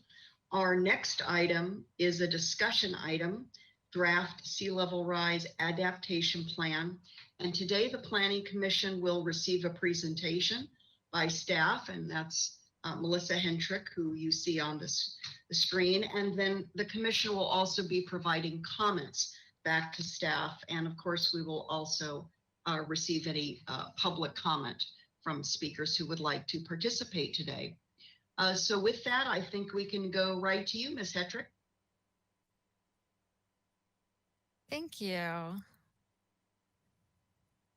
So good afternoon, Chair Schwartz and Commissioners. I'm Melissa Hetrick with the Planning Division, and I'm the project manager on the city's Sea Level Rise Adaptation Plan. Next slide. The purpose of today's hearing is to give an informational presentation on the draft Sea Level Rise Adaptation Plan, which was released August 11th for public review. We'll go through some background on the plan, the public process that we're taking on the plan, the recommendations in the plan, and then we'll discuss Planning Commission's role in adaptation planning moving forward. And after the presentation, we'll have time for questions and comments on the plan. Next slide. So while I'm the project manager of the Sea Level Rise Adaptation Plan, it is definitely a group effort. We have an entire staff interdepartmental team that's working on this project, including members of most of the major city departments. We have a team of consultants led by environmental science associates. There's a Sea Level Rise Adaptation Plan subcommittee consisting of members of Council, Planning Commission, Parks and Rec Commission, and Water Commission and Harbor Commission. And Chair Schwartz and Vice Chair Wiscombe participated in that subcommittee. And then we're regularly consulting with the Coastal Commission, who partially funded the adaptation plan, the county, Beacon, and other state and federal and regional agencies. Next slide. So a little background, next slide. So to date, sea levels offshore Santa Barbara have only risen a small amount, but it is expected in the future that sea level rise is going to accelerate significantly. And today now we have risks of flood and erosion on our shoreline, especially during major storm events. And on the right-hand side of your screen, you'll see 3 pictures from the March 1983 El Nino storm, which caused significant flooding and erosion along the waterfront. That top picture is the yacht club in the harbor. And the bottom right picture is the end of Stearns Wharf, which buckled during the storm. And then the left-hand photo shows flooding and debris along Cabrillo Boulevard. So as sea levels rise, these type of events are likely to occur more frequently and for impacts to become more severe. And so in the 2012 general plan and in our coastal plan, we have policies that direct the preparation of a comprehensive sea level rise plan. In addition, sea level rise analysis is now required for coastal development permitting, in addition to most other permitting and grant activities at the state level.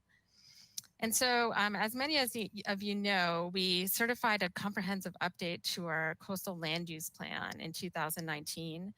And as part of that update, that 2019 coastal land use plan includes interim hazard policies that are development review standards that incorporate sea level rise into the analysis.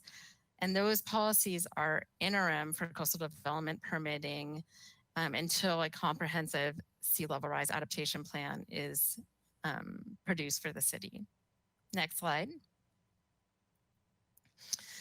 So in 2018, we started the comprehensive sea level rise adaptation plan with funding from the Coastal Commission. This plan covers all portions of the city except the airport, which was studied as part of a 2015 sea level rise analysis for the entire Goleta Slough area. And so at the end of 2018, we released the vulnerability assessment, and this took a look at what would happen if no action is taken out to 2100. we have just released a draft adaptation plan, and this provides a framework for future planning for sea level rise in phases. It includes guiding principles for prioritization of actions. It analyzes a myriad of adaptation options, allowing for use of different options over different periods of time. And it considers economic and fiscal impacts. Next slide. So we're right in the middle of a 2-month public outreach period on the draft plan. We are asking for people to send comments by September 30th. And right now we are making presentations at many of the city's commissions. We also are going to have a question and answer webinar on September 24th on the plan. So we'll then take all the comments on the plan. We will reconvene our subcommittee and they will provide comments on the plan. We'll then revise the plan and the subcommittee will make a recommendation on a final draft plan. And at the end of the year, we're anticipating bringing it to council for adoption. Following adoption, we'll begin an implementation process, including developing an LCP amendment. So just as a note, the sea level rise plan really is a first order document, and it covered the entire city. So it was not able to look at every pipe that the city owns or answer every question that's out there. And in addition, it doesn't commit the city to any given single action right now. What it does is you can pretty much think of it as a to-do list. It provides a list of near-term actions that the city could take and studies the city should conduct, and then gives us a time frame of when those decisions should be made. And so after adoption of the plan, it's then that any given recommended action would be further developed, and then the approval process for that specific action would happen. So for example, if a municipal code change was recommended in the plan, staff would develop that municipal code change, and then it would undergo its normal process of environmental review, planning commission review, ordinance committee, and then city council approval. Next slide. So let's take a look at how the city is vulnerable to sea level rise. Next slide.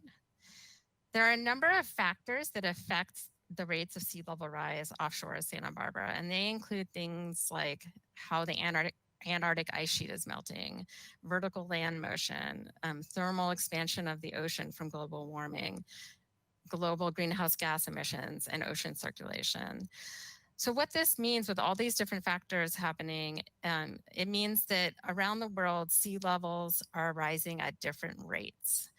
And in addition, as more information is gained about each of these different factors, the projections for sea level rise change. Next slide.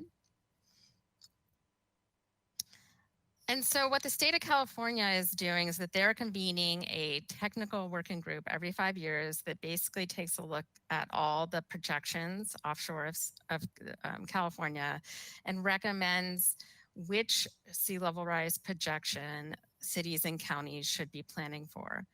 So these are the projections from the state out of their 2018 State of California sea level rise guidance. The recommended amount of sea level rise they have for Santa Barbara to plan for is 0.8 feet of sea level rise by 2030, 2.5 feet by 2060, and then 6.6 feet by 2100. Now, I would just note that this projection is conservative. First of all these projections shown on this table assume high emissions, so assume that we continue to emit the same amount of greenhouse gases that we do now. And in addition, that blue line, the one that we're planning for, has something like a 1 in 200 chance of being met or exceeded, so it is conservative. This graph also shows other projections. The orange line is a much more likely scenario. That scenario has something like a 17% chance of happening. And then the top red line is an extreme scenario called the H++ scenario, which assumes a catastrophic loss of the Antarctic ice field. And so if you look at these projections and the low emissions projections, there's a few conclusions you come to. One is that the lower emissions that we have globally, the more gradually sea level rises. And at some point in the future, it would level out more. In addition, if you look at the projections, the first 10 years, so between now and say like 2040, the projections are much closer together. They're in much more alignment. But as you get out further, they become farther apart. If you look out even further to 2200, you'll see that all of the projections still project that we reached 6.6 feet of sea level rise. It's just that each projection predicts it either coming sooner or later, depending on the projection. So knowing that these projections are going to continue to change and that they are just models, we are planning to monitor closely shoreline conditions and sea level rise and base our adaptation planning upon amounts of sea level rise reached, as opposed to specific years in which sea level rise may occur. Next slide. So in the document, you'll hear these terms, near term, midterm, and long term. And what we mean by those is near term is 0 to 0.8 feet of sea level rise. So generally projected to be the next 10 years. Midterm is 0.8 feet of sea level rise to 2.5 feet of sea level rise. And long term is 2.5 feet of sea level rise to 6.6 feet of sea level rise. Next slide. So these are the different coastal hazards that were looked at in the vulnerability assessment. Tidal inundation is flooding from regular high tides, so non-storm condition, just your regular high tide. The vulnerability assessment looked at bluff erosion, shoreline erosion. It looked at where waves would break and flooding that would occur during a 100-year storm event. And then it also looked at areas that are not directly connected to the ocean, but which are low-lying and could flood more frequently in the future due to increased groundwater levels from sea level rise. Next slide. So these are our hazard maps from the vulnerability assessment. These are actually available and interactively online on our website, and you can actually type in your address and see the different hazards. This is the west side of the city, which is the bluff, which is predominantly coastal bluffs. One thing I would say about these maps is to remember that these are the maps of what would happen if we do nothing. In addition, they don't show all the hazards in the city. They don't show all the flooding hazards or erosion hazards in the city. They only show the hazards that are potentially exacerbated by sea level rise. So this is 0.8 feet of sea level rise on the west side of the city, and the orange and the yellow is the risk of coastal bluff erosion. And this looks pretty similar to an existing condition map. Our bluffs are already at risk for erosion. Next slide. By 2.5 feet of sea level rise, the maps show erosion reaching Shoreline Drive near Ledbetter Beach and affecting many private parcels. It's projected that at 2.5 feet of sea level rise, historic bluff erosion rates will increase by approximately 40%. In addition, by 2.5 feet of sea level rise, it is projected that 80% of the beaches that are backed by bluffs in the city will be lost. And the reason for that is that essentially bluffs erode much slower than sea levels are projected to rise. And so you essentially get a bathtub effect along the bluffs. Next slide. At 6.6 feet of sea level rise, we see erosion reaching multiple points along Shoreline Drive and Cliff Drive. At this point, it's projected that erosion rates would be approximately 140% higher than historic rates. And in addition, it's projected that at this point, there would be no beach access along the bluffs. Next slide. So this is the east side of the city, the low-lying waterfront and downtown area.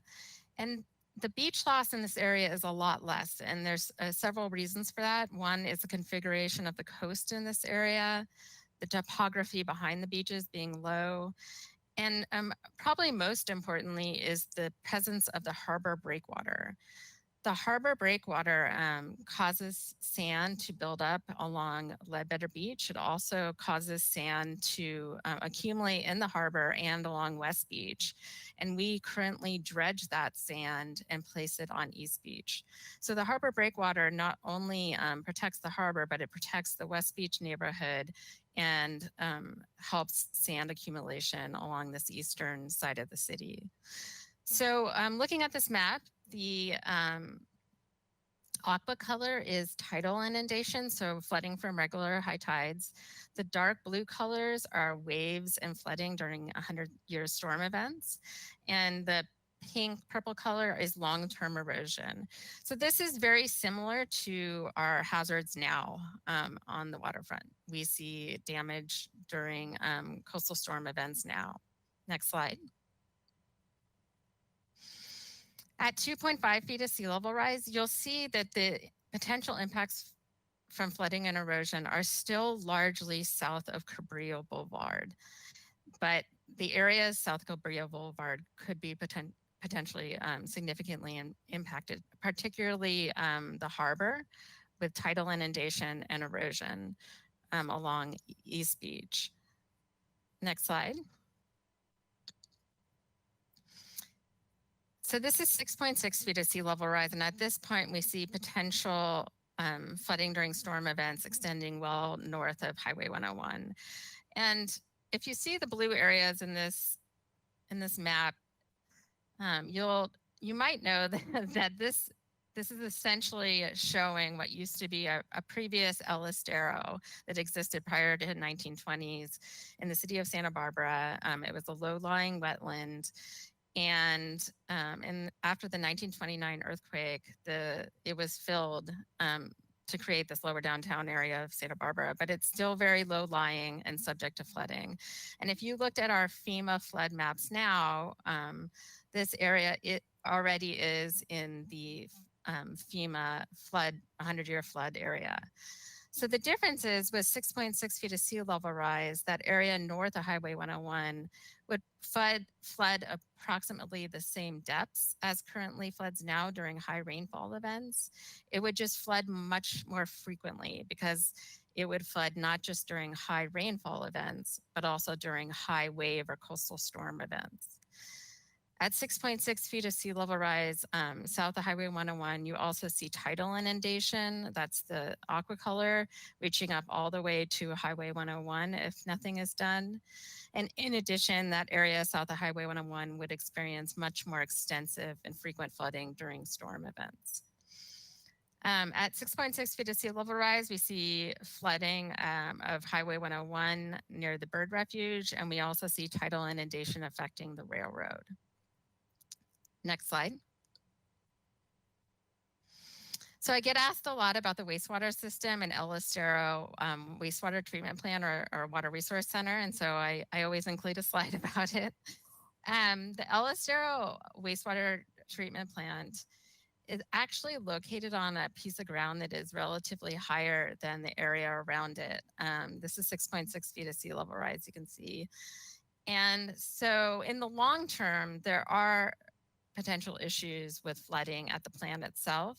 But in the near term and midterm, or kind of like the next 30 years, the biggest issue is not the treatment plant itself, but rather the collection system that feeds into the treatment plant, a portion of which is located along the beach and other low-lying areas that could get flooded.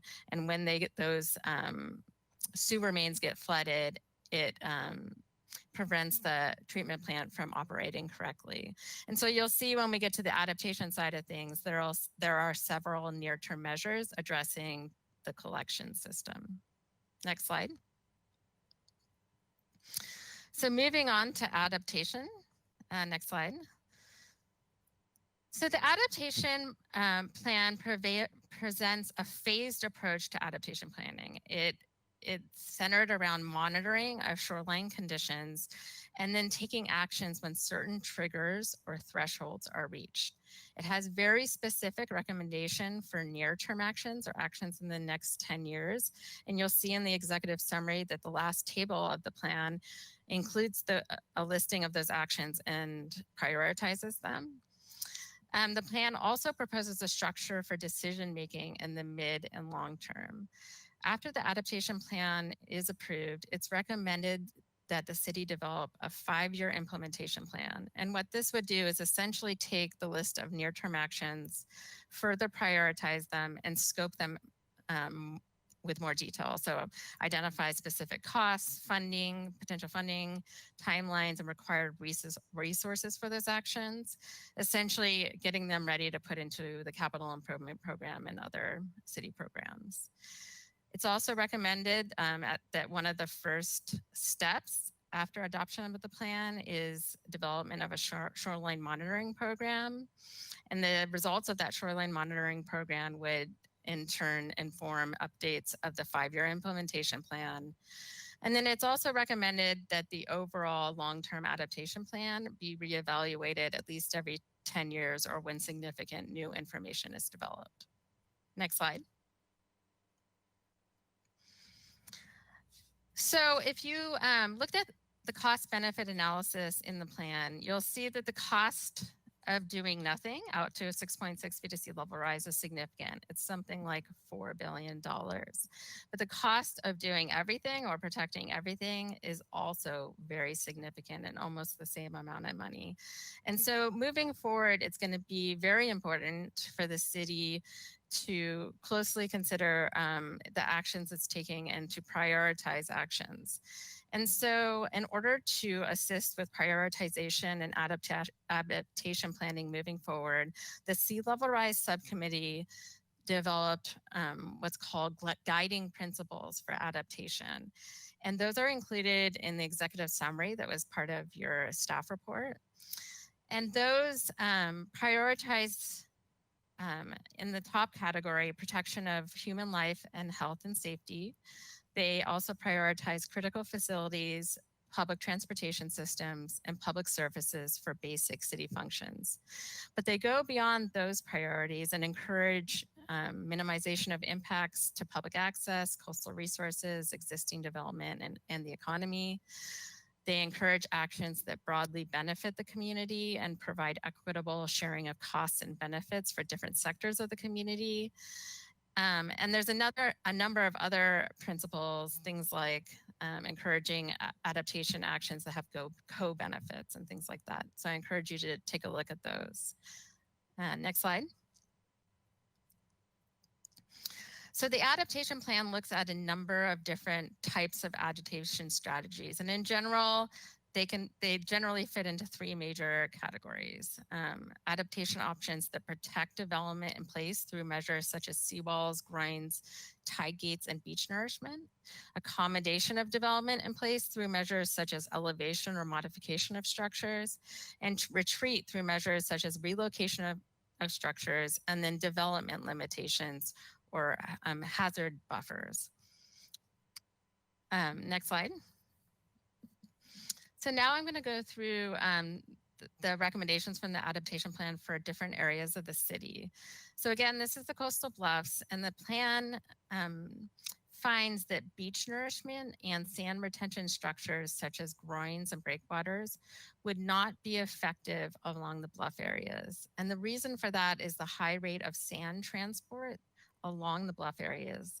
Essentially, as soon as you would put sand on the beaches here, it would wash away. But there are options for protecting infrastructure and development in place using rock revetments, slope protection, and as always, relocation is always an option. Next slide. So I did just want to talk about revetments and seawalls because they come up a lot and I get a lot of questions about them. The top picture on the left is a rock revetment, and the bottom picture is the seawall. And both of these structures are meant to prevent erosion and slope failure for facilities and development behind them. But that protection does come at a cost. And what can happen when these structures are put in place is that they can cause erosion in front of the structures and on either side of the structures. And that's why you often don't see just one revetment or one little seawall in front of one property. You tend to see large stretches of these because inevitably neighboring properties need them too. And the reason for that is that the structures themselves take up beach area, but also when a wave hits a hard structure like this, instead of the wave dissipating on a gradual shoreline, the wave deflects back and creates more energy that causes erosion in front of the structure. So these structures can cause beach loss where they are placed. So my summary is that revetments and seawalls can be effective at protecting certain assets for a period of time, but they do come at a cost. And because of those costs, the city has had a long-standing policy of only allowing them for major infrastructure, so things like the harbor and other critical facilities. The report does recommend that at least in the near term, that the city continue to limit the use of these revetments and seawalls for major public roads, major critical facilities, and coastal dependent facilities for as long as the beaches are still around along the bluffs. But there will be continued pressure to use these use revetments and seawalls in the future for other types of development. Next slide. So in the near term, it's recommended that the city continue several requirements that are currently in the 2019 Coastal Land Use Plan. That includes continuation of requirements for bluff setbacks that factor in sea level rise, continuing to limit revetments and using them mostly for major public roads and coastal dependent uses. Other near-term actions that are recommended along the bluffs include plans to relocate and remove assets in Shoreline Park. In the mid and long term, around 1.5 feet of sea level rise, the city will need to consider whether to use revetments or slope stabilization to protect Shoreline Drive in place, or whether to consider alternate circulation routes and relocate infrastructure. Next slide. So this is what we call the low-lying and waterfront area. Next slide. In the low-lying and waterfront areas, the recommended near-term actions include increasing the amount of beach nourishment that we're doing, seasonal beach berm construction, and considering use of dunes, particularly along East Beach. Another near-term action is to redesign or relocate Laguna Tigate. Laguna Tigate is currently located south of Cabrillo Boulevard and protects the lower downtown area from flooding along Laguna Creek. Other recommendations in the near term include relocating or flood-proofing sewer mains and utilities that are currently located under the beach by the bike path. Next slide. Additional near-term actions that are recommended in the plan include revising the city's floodplain regulations south of Highway 101 so that new development and substantial redevelopment is flood-proofed or built to a higher elevation. It's also recommended that the city continue existing design requirements south of Cabrillo Boulevard that factor in erosion and flooding from sea level rise, and that the city initiates studies of mid and long-term options for wastewater, stormwater, and the water systems. Next slide. So in the mid and long term, around 1.5 to 2 feet of sea level rise, the city will need to consider whether to employ large-scale flood protection measures along the low-lying area. And in order to mitigate the extensive flooding shown on the map here, it really would take a number of flood protection measures employed together. And so it would take some combination of the following: a continuous seawall or levee along the waterfront that would have to span from Ledbetter Beach to the Clark Estate, and that could either be raising Cabrillo Boulevard or putting a seawall south of Cabrillo Boulevard. There would have to be levees or flood walls along the lower portions of the major creeks in this area, so Mission Creek, Laguna Creek, and Sycamore Creek. We would have to employ groundwater dewatering wells and pump groundwater out of the area south of Highway 101, and employ stormwater pumps, because essentially stormwater would flow down and hit the seawalls and flood walls that we would have to construct. And then there's always the option of relocation and flood proofing of critical facilities. So in this mid and long-term decisions for the low-lying area, there really are a lot of unknowns right now. A lot of information needs to be gathered as far as feasibility of these options, and legal issues associated with them. A number of studies would need to be conducted in the near and midterm to make the decision on these long-term options. Next slide. So for the harbor, it's recommended in the near term that the city raise the breakwater, the groin, and the groin sand spit. In addition, it recommends that the sidewalk that is between the harbor or marinas and the harbor commercial area and parking lots be raised. So essentially raising the bathtub of the harbor. And the plan recommends that the city coordinate with Army Corps of Engineers and the Army Corps of Engineers in possibly funding and doing these construction projects. In addition, it's recommended that the city renovate the marinas and piers in the harbor to renovate them with higher piles.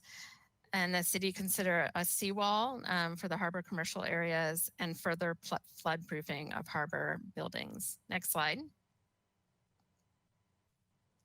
So in the mid and long term, the city will need to consider whether to raise the grades of the harbor commercial area or whether to relocate or remove some harbor facilities. Out at Stearns Wharf, the risk in the future is not so much tidal inundation. There's not really a risk of tidal inundation reaching the deck of Stearns Wharf.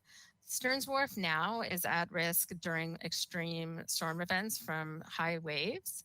And so over time with sea level rise, it's just more likely that a storm and a high wave condition could damage the wharf.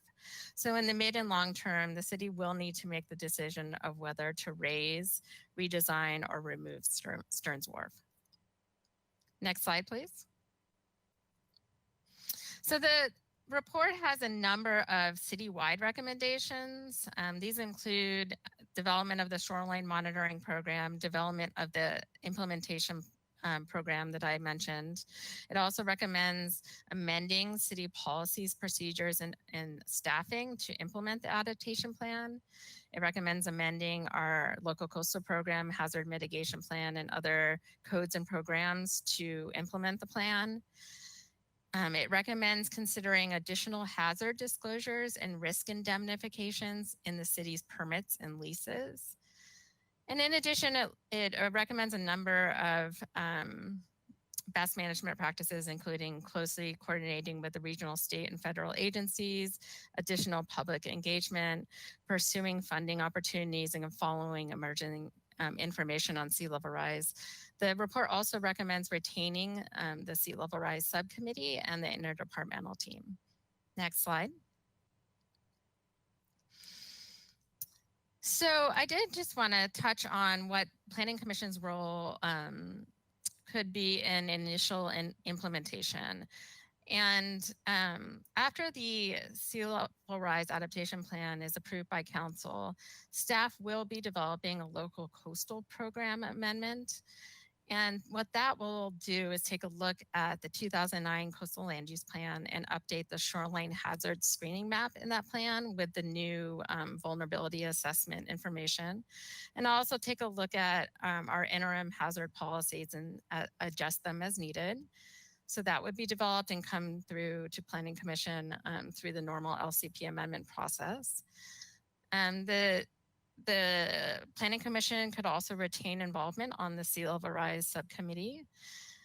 And if you look at the list of near-term actions at the end of the executive summary and the ones that are prioritized for the next 5 years, one of those is our potential changes to the floodplain ordinance, and that would be an item that Planning Commission would surely be involved in. And in addition, you'll see a number of capital and other projects that, of course, the Planning Commission would have to issue coastal development permits and other permits for. Next slide. So just to summarize, we're looking for comments on the plan by September 30th with the hope of council consideration for adoption at the end of the year. We have all of our documents on our webpage, www.santabarbaraca.gov/SLR. And as I mentioned, you can look at our interactive hazard maps on the webpage and also sign up for notifications. Any comments or questions can be sent to me, Melissa Hetrick, at slrplan@santabarbaraca.gov. And with that, that ends my presentation, and I'm available for questions and comments, and so is Dan Gullett, our principal planner.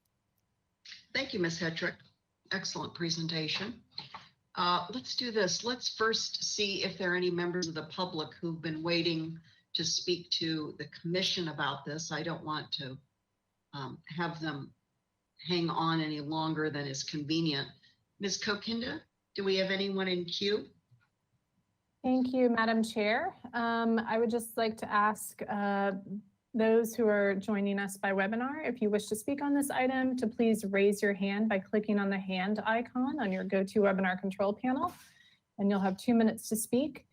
You only need to click the hand icon one time, and a raised hand is indicated by a red arrow pointing down, as shown in the bottom right-hand corner. And I do not see any hands raised at this moment. I would just ask Ms. Rydell if we received any written correspondence on this item, and I'll keep watch for just another second. Thank you, Ellen. Thank you.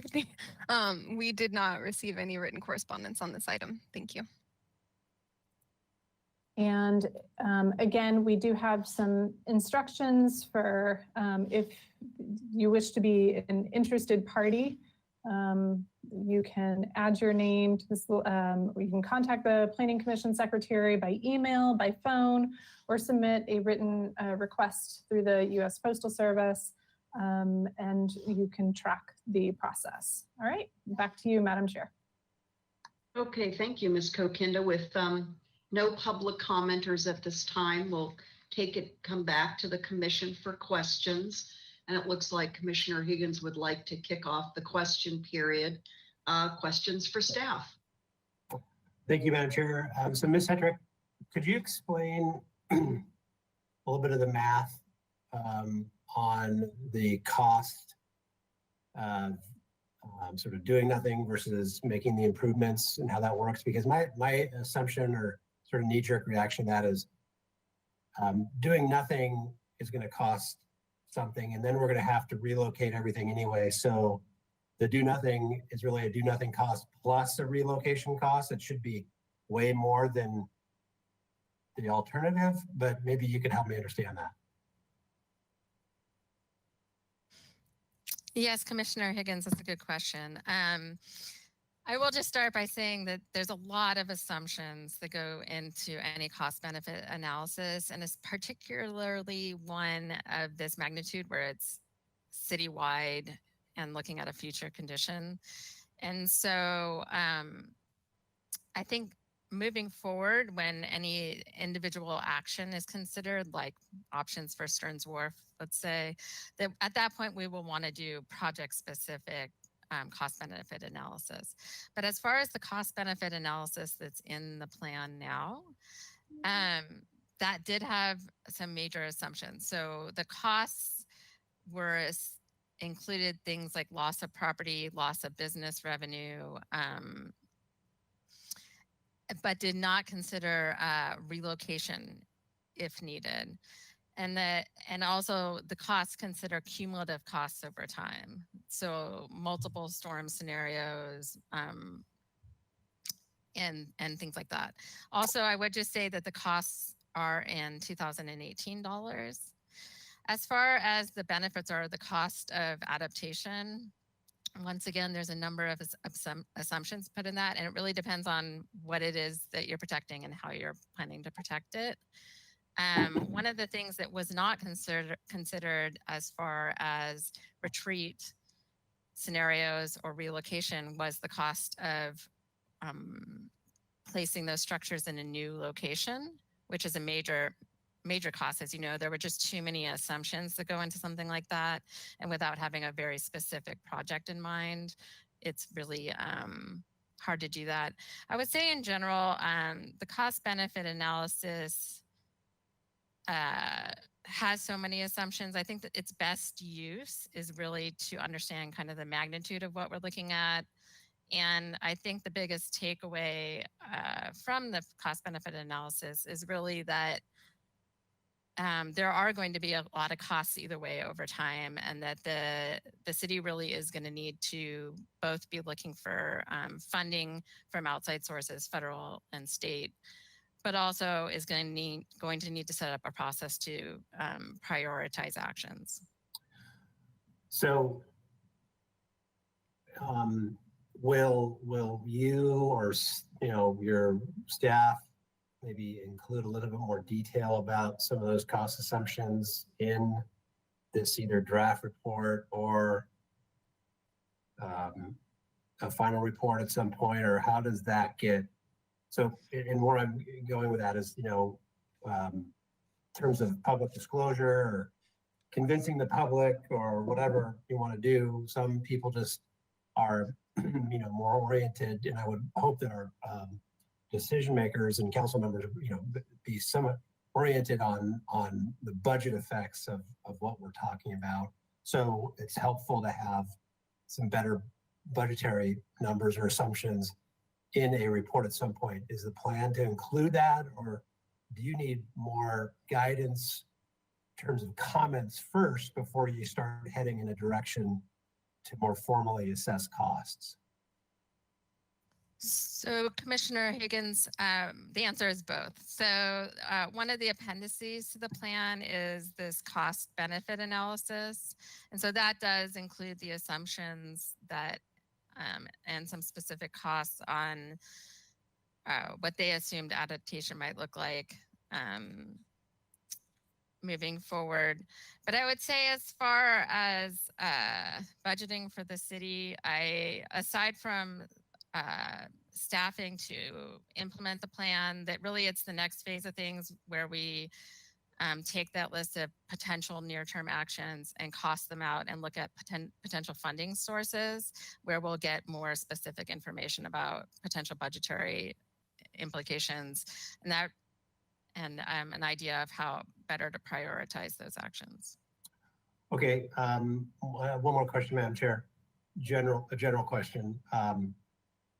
In terms of public comment, what are you looking for during this stretch of your process? And by that, I mean, it looks like we have some decisions to make in terms of, are we going to double down on our infrastructure in the coastal zone in terms of our community choice to either reinvest in raising the groin, the beachfront, the harbor, the protection measures, and invest in that infrastructure, or are we going to take a different direction and simply direct that these pieces of infrastructure be relocated?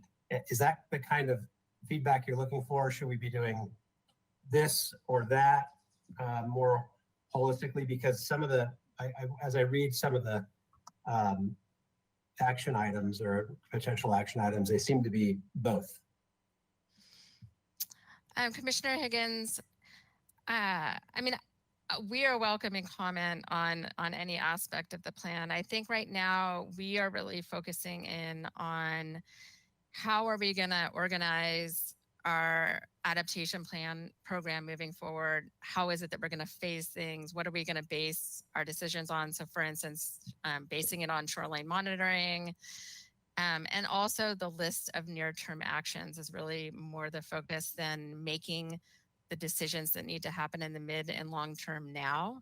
There's a lot of emerging information on a number of fronts, and the city actually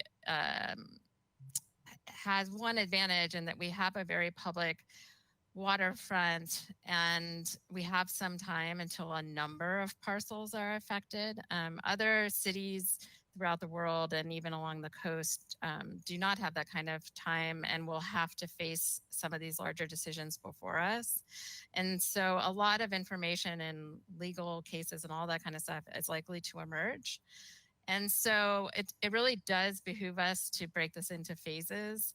And so right now, as far as comments, I've been directing people to really look at the near-term action list, comment on priorities, comments on the guiding principles, because those will help prioritize things, and really the structure of how we're approaching adaptation planning moving forward. Okay, so I think what you said is, and maybe I didn't ask the question clearly, but my question is, are you looking for us to be giving you comments about whether or not we should be avoiding or protecting? Or relocating, like, you know, I see some things in here that just seem to be contradictory, like we want to focus on removing any infrastructure in the tidal zone, or we want to plan for repairing that infrastructure. So those two things are side by side. So I'm wondering if you're looking for, do you want us to focus on these strategies now, or how do, because it seems to me that there's some contradictory things a little bit of contradictory items in this plan. So, but that's what you're wanting us to settle, right? You've provided some options, and you want comments on which direction to head in that regard. Commissioner Higgins, I think a lot of those decisions will come project by project, because it really a lot of times depends on the asset that we're talking about. And I do think there are some general assumptions of the plan that would be good to comment on now. So for instance, there's definitely an assumption in the plan that we're not going to throw up a big seawall along the bluffs right now, like that we're not going to pursue that in the near term. So that might be something that could be commented on. The other assumption in the plan right now is that, for instance, we are going to work to retain the harbor. We are going to keep the harbor breakwater as long as we can. So there's some big assumptions like that. Otherwise, as far as protect or retreat, I think that really is going to be on a project by project basis. And it really depends on what it is we're talking about, because retreating a major public road versus a single, you know, garage it's definitely a different animal. Yeah, okay. And I see I see Mr. Gullett. Yeah, Chair Schwartz, if I could add a bit, we were envisioning this adaptation plan to be revisited every decade or less. So we'll be looking at these adaptations over time as we get closer to needing to respond. And the approach of this document was to keep our options open where we can right now. So some decisions that we don't have to make now, we don't want to tie the hands or put the city in a corner later on a few decades down the road. Sure, it occurred. Yeah, I understand the practical reality of project by project decisions. I was just sort of morbidly curious about whether or not you want us to, give you our opinions about a general philosophy. But you answered my question, so thank you, Madam Chair and Ms. Hedrick. Thank you, Commissioner Higgins. Commissioners, other commissioners want to come online and ask your questions of staff? Commissioner Escobedo, please. Thank you, Madam Chair. And thank you for that wonderful staff presentation. It was very thorough. I'm going to start with just a couple of questions just to make sure that my understanding is correct. Much of what I understand about sea level rise mitigation measures is there are trade-offs, right? So many of the measures, it might be good for the short term, but it has long-term implications. And we'll then have to mitigate those concerns in the future, correct? Commissioner Escobedo, that is correct. And that is something that actually the Sea Level Rise subcommittee found to be a very important issue. And so they put as one of the guiding principles that really we shouldn't be doing anything in the near term that's going to prevent us from doing things we need to do in the long term. And that when we're making decisions on specific actions, that really needs to be considered, that we are going to want to keep our options open because conditions are going to change. Feelings about different measures and how it might play out are also going to change over time. Thank you for that. And I do know that the Coastal Commission provided funding for this, but I could see with some of the mitigation measures, they might have a preference for one or the other. Has the Coastal Commission expressed a, I guess, a stance on a lot of the sea level rise mitigation approaches that we could use, and have they shown a preference for one or another?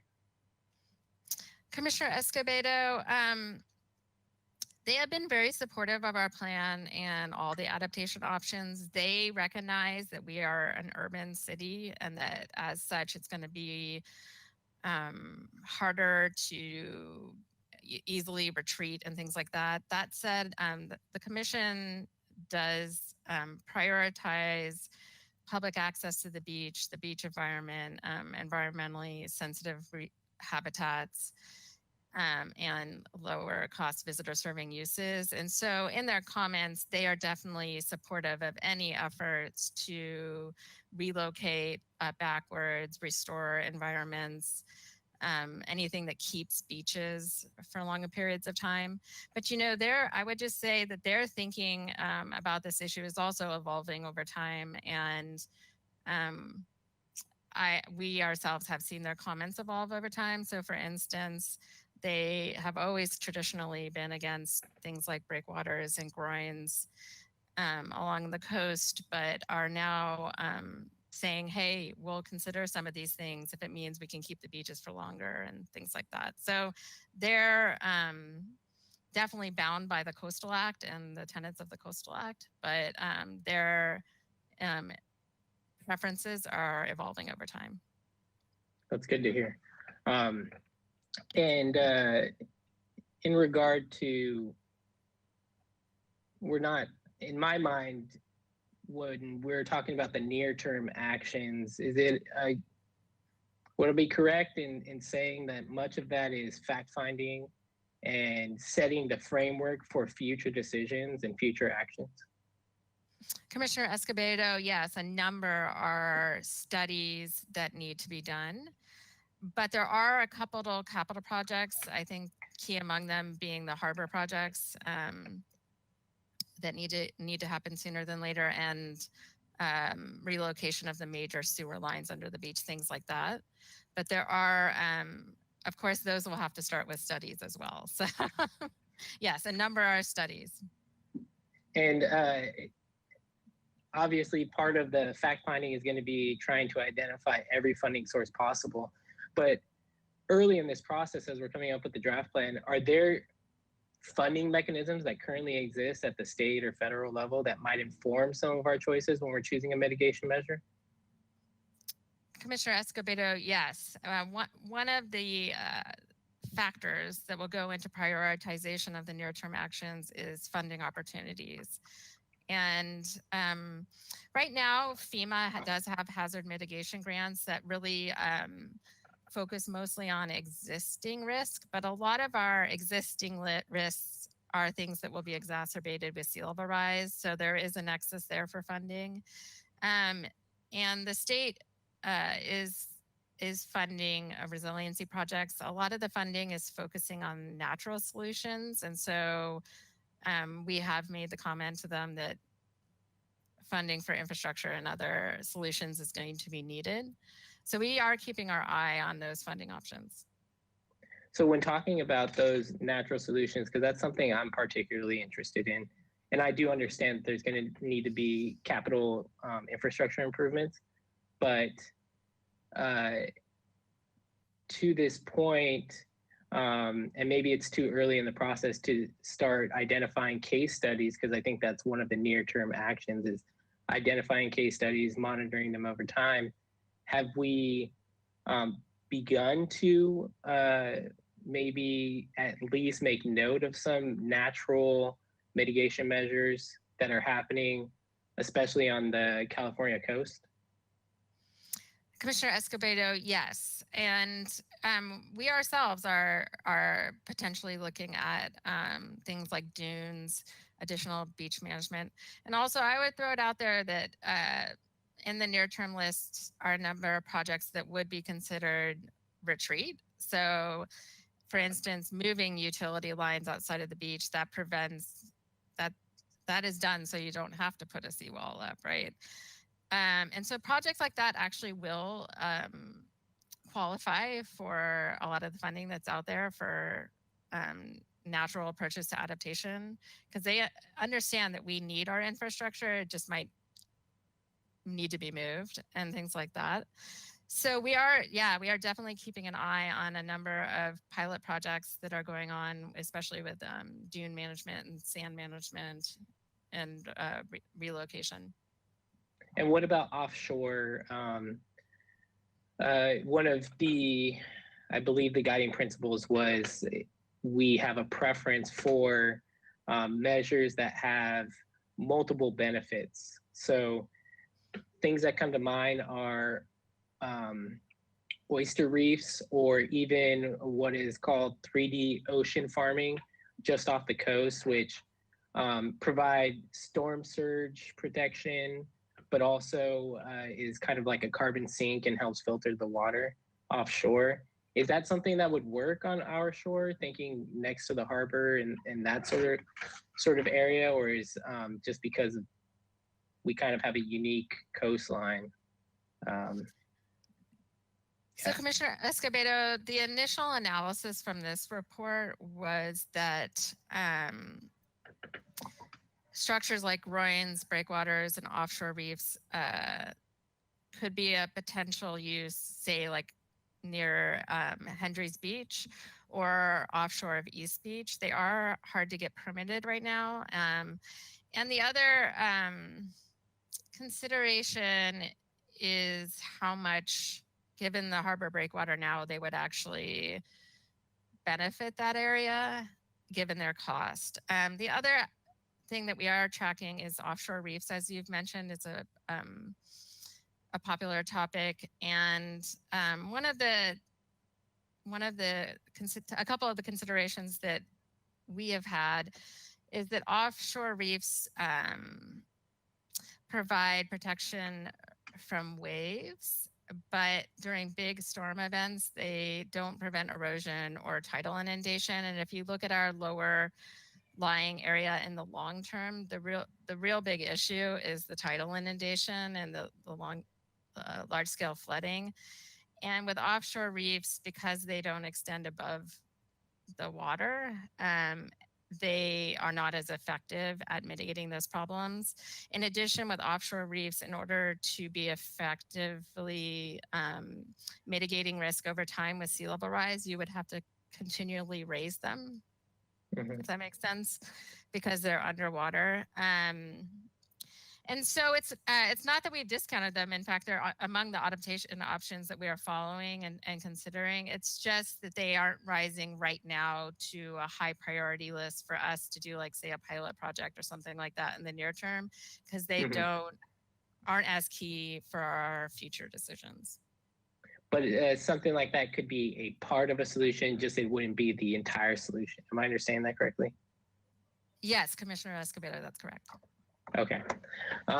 And in terms of specific case studies, would it be appropriate in our comments to include those for staff to at least take a look at them if they are appropriate for our area? Commissioner Escobedo, yes. Any comments, any help that you can give us, or comments, I am wide open right now. This plan covers so many things and so many aspects of the city that any comments that we can get right now, future things to look at, future things to consider are very welcome. Okay. And you talked about in your presentation about possible ordinance, introducing possible ordinances or amending current ordinances to as part of the strategy for addressing sea level rise. And though I know it's not a direct mitigation factor, but there is a direct nexus, as you mentioned earlier, between emissions and the rate at sea level rise. And of course, we're talking about emissions at a global level, but doesn't mean that we can't act locally. So is there anything, I didn't see it, but is there anything in the draft plan that suggests amendments to the climate action plan that would eliminate or I believe, eliminate the use of natural gas appliances in any new development or substantial redevelopment? Commissioner Escobedo, this plan really focuses on mitigating risk. There are guiding principles that encourage projects with co-benefits, but the city is separately undertaking an update to its climate action plan, and that is looking closely at emission reduction targets and measures that could be taken, such as the one you mentioned. Okay, thank you. Just a few more questions. Bear with me as I look through this. Why reassess the plan every decade versus something like we have the near-term 5-year at least to-do list? Why not every 5 years? It seems to me that things will change quite a bit as they have in recent history. Where did that 10-year timeline come about? And is that something that we would be interested in looking at a little more often? Commissioner Escobedo, I think that's a great comment. I do think that the plan could be updated more frequently, especially as significant new information comes forward. I think the 10-year was kind of like, hey, if nothing's happening, at least do this every 10 years. But for instance, the existing science when we already did this vulnerability assessment has changed in the sense of all of a sudden there's a groundwater model from USGS with sea level rise, and there might be models or big pieces of information that come in that are important to us in our decision making. And at that point, yes, we'd want to update the longer term sea level rise plan. But the idea is that we get kind of this 10-year near-term list, and then we use the implementation program to prioritize and monitor and keep track of everything, but we don't undergo the big effort of like the long-term effort too frequently unless needed. But I think that's a good comment, and it's something we can consider. And so it's not to say that within that 10-year period we're not adapting to new information.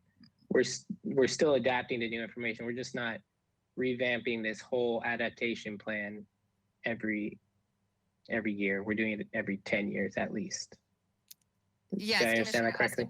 Yeah, that's a perfect description, and that's the whole intent of the 5-year implementation program. It's not a set list. It would be changing all the time with new information and with the results of the shoreline monitoring program. Thank you for that. And you brought up groundwater, and I'm just wondering, I think one of the maybe it was the mid to long term, but in high water table areas, we would pump out the groundwater. And I'm wondering if that has any relation to or leaves us vulnerable to, or if we're doing anything in terms of saltwater intrusion into our groundwater, and if you have any thoughts about that. So Commissioner Escobedo, that is one of the major studies that needs to be done, both potential impacts from sea level rise to our groundwater levels. And in addition, what mitigating those higher groundwater levels might do to our drinking water aquifers and seawater intrusion. So that is a study that is needed that we don't have specific information on right now. Okay. Let's see. I believe that's all I have. Well, actually one more. It's in regard to our beach nourishment program. We currently do have a beach nourishment program. I believe I heard that correctly. And how is that going? And have we seen in the time that we've been doing that positive effects to our beaches and shoreline? Commissioner Escobedo, the Waterfront Department manages that program and would probably be the best to comment. But yes, we have had a sediment management program for quite a long time. The Army Corps actually dredges the harbor, and we do some additional dredging, and then we place that sand predominantly on East Beach, but we also have seasonal beach berms that are located in front of the yacht club and other places. That program has been very successful. East Beach is an eroding beach in general. It would not be what it is now without the seasonal beach berm construction. And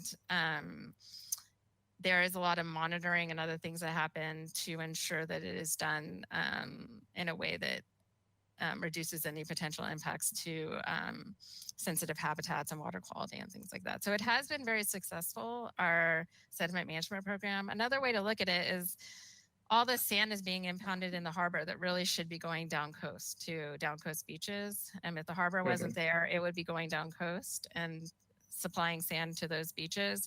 And so by dredging the harbor and then releasing the sand at East Beach, we're essentially putting it on its way the way it should have been, if that makes sense. Yeah, that does make sense. Awesome. I might have some questions later, but thank you. Thank you, Commissioner Escobedo. Commissioner Wiscombe, please, questions? Thank you, Madam Chair. I just have a couple questions and perhaps a comment that might help fellow commissioners give additional information to Ms. Hetrick. So my first question is, since the draft was released August 11th, are there aspects or sections of the draft where you are considering modifications or additions based on comments that you've received to date? Can you comment on that, Ms. Hetrick?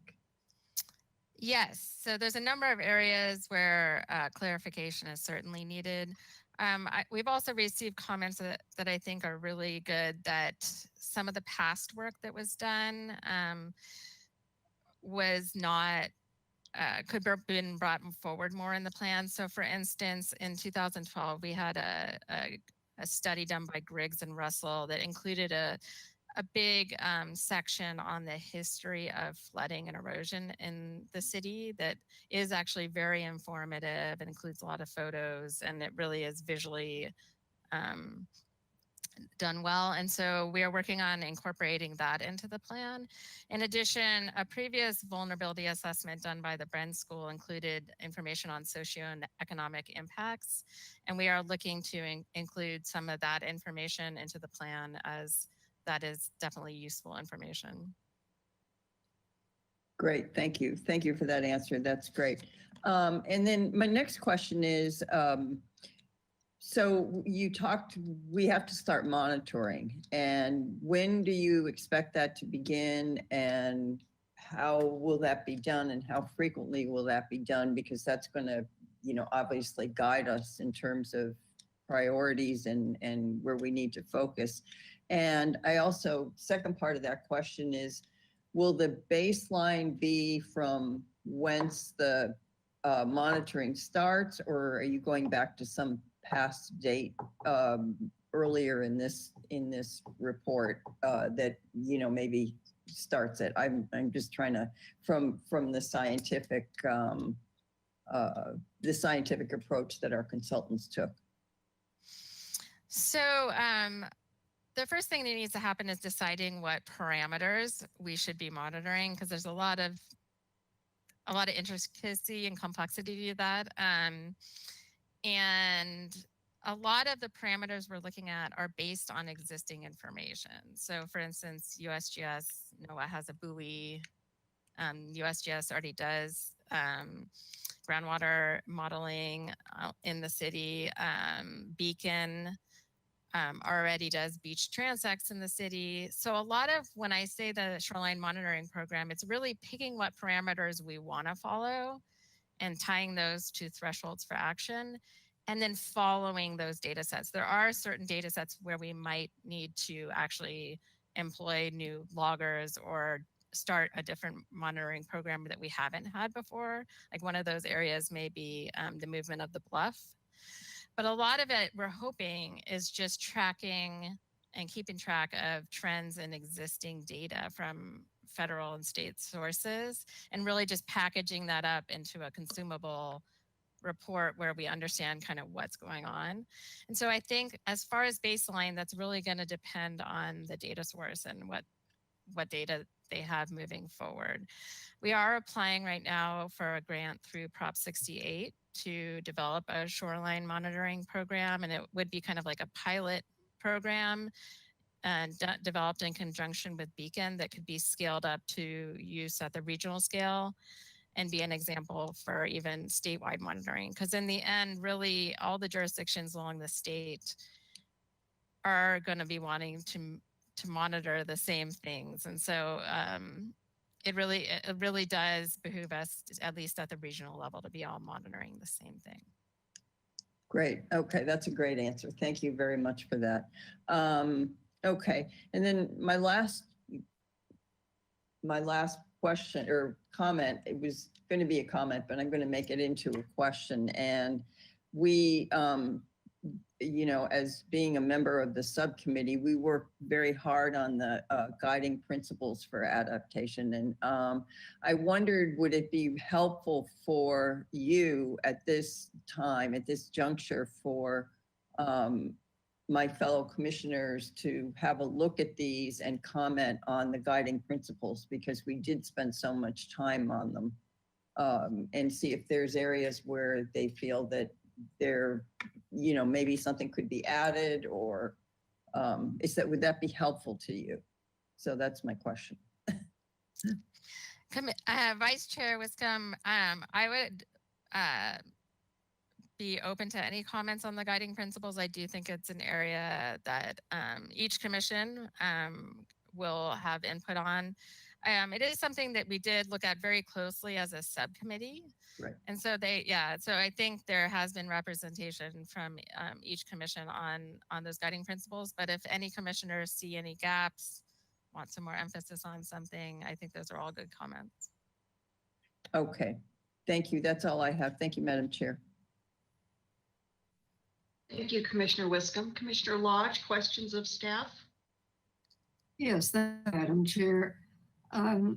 Page ES 26, the bottom part of the page, major infrastructure.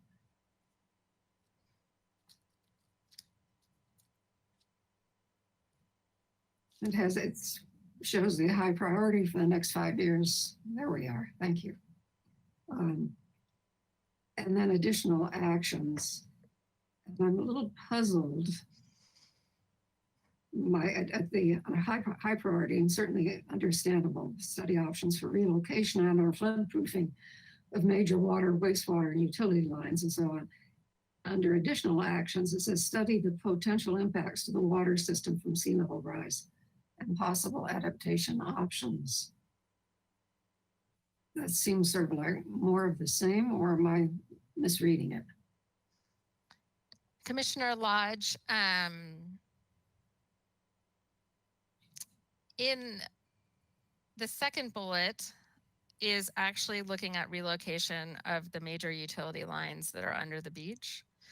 The study of potential impacts of the stormwater system involved more than just the beach area, but there also could be hydraulic impacts farther inland. And so that's really looking at like the entire stormwater system and piping system and how sea level rise might affect movement of water down. Does that answer your question? Okay, all right, yes, okay. So Yeah. the top one is more pinpointed, which reminds me, what is the elevation of El Estero? Do you know? Commissioner Lodge, I don't know offhand. I'd have to look that up. I'm curious about that. Well, I think it probably was hard for you all to separate high priority from additional actions because it all seems so critical, you know, and planning for the future. By the way, I did want to say in particular response to Commissioner Escobedo's question about the efficacy of beach nourishment. The East Cabrillo Boulevard in the 50s and 60s used to flood all the time. And ever since the additional sand was put there, creating something of a berm between the beach, the water, and anyway, it used to just slope straight down to the water. Now it goes like this. Whoops. And it does really work. Let's see, somewhere in here, there's a list of things to do, sort of more general things, one of which is, you know, urging the state to come up with funding for these things. And I think the federal government also needs to be in on this, you know, and working with whatever our congressman has to, I guess, all of the congressmen from the coastal areas of California to assure that it's just, the costs are going to be so great. We're going to need more than just local help.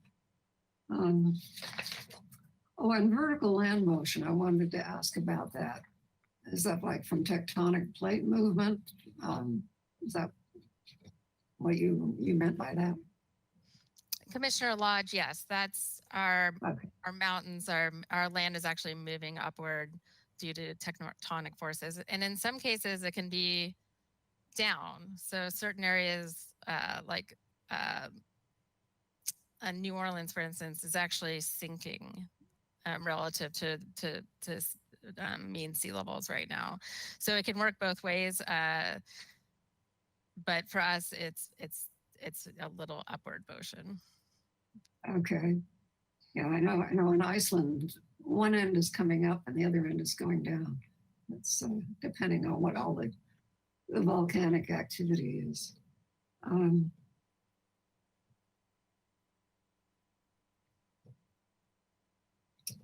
Sorry, I can't read my own notes.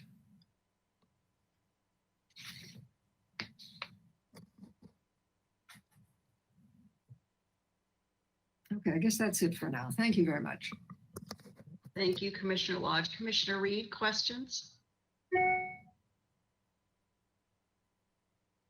Yes. Hi, Ms. Hetrick. So is the shoreline monitoring program effectively the first step? Commissioner Reed, it's an essential step. We can start, you know, several of the near-term actions are projects that we've considered for a long time now at the city. So redesigning Laguna Tide Gate, that's been on the books for a while, and things like that. So it doesn't mean we can't start implementing some of these near-term actions and doing the 5-year implementation plan, but the shoreline monitoring program is key to watching things over time. Okay. And so this, if we can leave this slide up, this is helpful. I don't think we need to go back to it, but I think it was page 11 of the report stated that Santa Barbara specifically has experienced a relatively small amount of sea level rise due to date from climate change. And just looking at all these wide-ranging probabilities that are presented,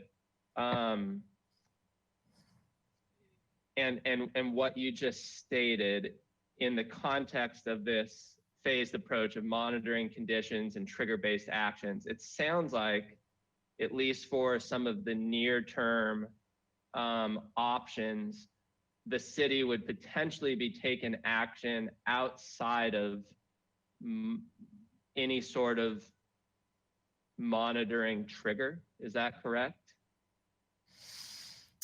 Commissioner Reed, a lot of the near-term actions need to be taken in the next 5 years, irregardless of how fast sea level rises, because even small amounts of sea level rise would be a problem. And so it behooves us to do them. I mentioned the Laguna Tie Gate that has been in need of major repair and redesign for a long time, just for mitigating existing risk.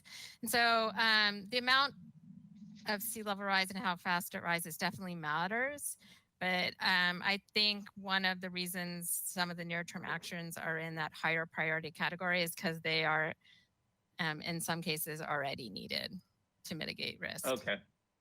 So like, I think it was on, I don't have the, I think it was on page 29 under near-term actions, like such as removing paths and benches in coastal bluff areas. That might have been specific to the Douglas Preserve or Shoreline Park. Like, would those be actions taken outside of any monitoring effort?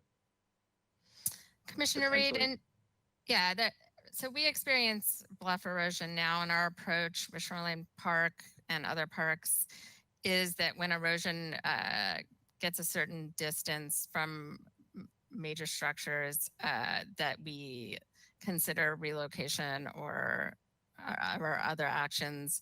We've done a number of geologic studies for especially Shoreline Park, and so we have a good idea there of kind of what we're facing.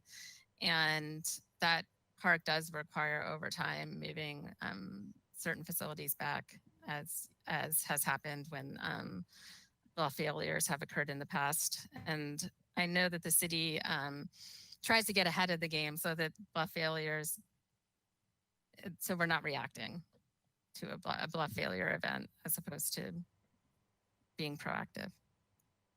It starts to feel very real when the paths and benches go away.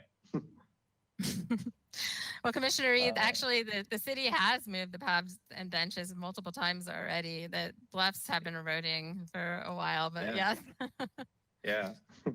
And then just looking at these, the risk or the rise scenarios, risk scenarios, and the huge margins between 17% to 0.5% to unknown probabilities. I was just curious. I didn't see it. I didn't go through the entire plan in detail, but was there any information about scientific projections, say a decade back or 20 years back, that helped to solidify these projections in the future? Like how accurate we were in the last 10 years? So Commissioner Reed, I will just start by saying I'm not a climate scientist. So my answer is going to be very, layman's terms. That's okay. Yes. That's me. So we relied on the 2018 State of California sea level rise guidance and the information in there. My understanding, the technical advisory committee that they use to look at all the projections and the international effort to look at projections nationwide, they do look at how well models have predicted what's happening, and all the models are continually calibrated based on recorded measurements. So I don't know if that answers your question, but that is something that they're tracking, like how well certain models predict things. And the models themselves are constantly being modified to make them more accurate, but based on how things actually play out. And so that's actually, the models over time are likely to become more and more and more and more accurate. That said, models are never completely accurate, right?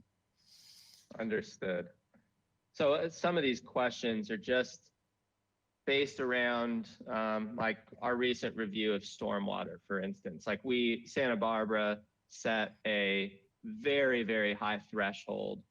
And while that could have tremendous benefit in and of itself for stormwater, there were consequences to being extremely risk averse versus not. And we had to dial that back. And so in that sense, and this makes sense, like this report, there was a note on the same page that low risk aversion values were not used for any part of this analysis. And also considering the gap between the three different thresholds, my question would be, are there any probabilities or thresholds in between, say the low risk aversion and the medium high risk, which are such large gaps? And or are there any coastal jurisdictions in California that are using a different risk scenario than we are? Commissioner Reed, for these adaptation plans, the state really is all but requiring us to look at the medium high risk scenario. And the reason any jurisdiction would want to look at that is because it's really what's being required for permitting for most infrastructure. That's not to say that we have to design to that level of sea level rise. So the permitting can be phased. So we can say, hey, we're going to design for this amount of sea level rise. When that's reached, we're going to reconsider this project in this way. So it's not so much that you have to design to these amount of sea levels, it's that you need to consider the possibility of them. I think it's also the reason they want us to consider them is just to be kind of on alert or that it could happen. So the state of California sea level rise guidance has much more than these three lines. And if you're interested, I highly suggest looking at it because it has a number of other probabilities. It has ones that are like 66% likely to occur and much higher likelihood. And you can kind of get a sense of the different ranges. Also, these are all high emission scenarios. If you want to look at low emission scenarios, there's a lot in there. But in general, the cities and counties that I've seen their plans, they are using this medium high risk for planning. Project by project, it depends on the type of project. And for instance, the state of California sea level rise guidance recommends use of the low risk line for things that are easily moved. So trails, other things like that, that you could easily move if something happened to them. And so project by project permitting is depending on the type of project and how you're going to phase it. But in general, these larger plans are following the state of California sea level rise guidance. Great answer. Thank you. Interesting. I mean, so many variables. It just makes your head spin. On page, let's see, I'm looking at comments on page 26 and page 28. They're both about regulatory requirements. One is in consideration of bluff setbacks. The other, I think, is just a general regulatory practices in the context of these low-lying waterfront and beach areas. But they both state factoring in sea level rise. And I was just curious, since these are suggesting a continuance of these regulatory requirements, are we currently factoring sea level rise into these? Yeah, go ahead. Commissioner Reed, sorry for the interruption. Yes, so the 2019 Coastal Land Use Plan did direct policies that requires bluff setbacks to be calculated with the assumption of sea level rise. So bluff erosion rates are looked at historically for a site, and then they are scaled up based on the amount of sea level rise and how that could increase erosion rates. Okay. Great. I only have a couple more questions. One second here.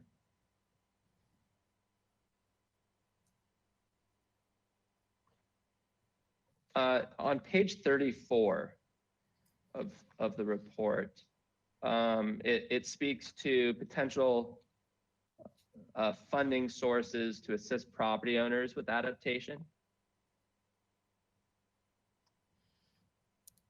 And I know we're probably a ways off from this, but that's just a frightening topic. And if you could just give me a little bit more understanding of that dynamic, new regulations, let's assume a tremendous cost on property owners to comply, that would lead to this need for potential funding sources to help them comply. Can you just give me a little bit more info on that? And Commissioner Reed, could we ask Mr. Bolton to enlarge the text, please, so that all of us and the members of the public can easily see it on the screen? Thank you so much, Mr. Bolton. Yeah, so Commissioner Reed, as a clarification, and maybe this should be clarified more in the document, that is basically assisting property owners in the city with finding funding sources, not just city funding sources, but state and federal. So for instance, right now, property owners that experience flooding or loss can apply to FEMA for hazard mitigation money to either repair their property, or in some cases where there's been repetitive loss, they'll actually pay to buy out the properties, things like that. And there's a number of funding sources for that type of activity. And over time, and the city has historically helped landowners identify funding sources and other things, for instance, on our big landslide areas and things like that. So this is more just that the city moving forward should play a key role in information and helping landowners because those at risk are going to have significant costs moving forward. Okay, great. Thanks for that clarification. And then last question. So going back to our hearing on stormwater and leaving a pretty broad recommendation to explore offsite treatment options, retention options in the public infrastructure, public right-of-way, et cetera. Could this sea level rise plan and process provide our city with that kind of opportunity we are looking towards to comprehensively overhaul our city's approach to stormwater as we consider some of these sea level rise initiatives?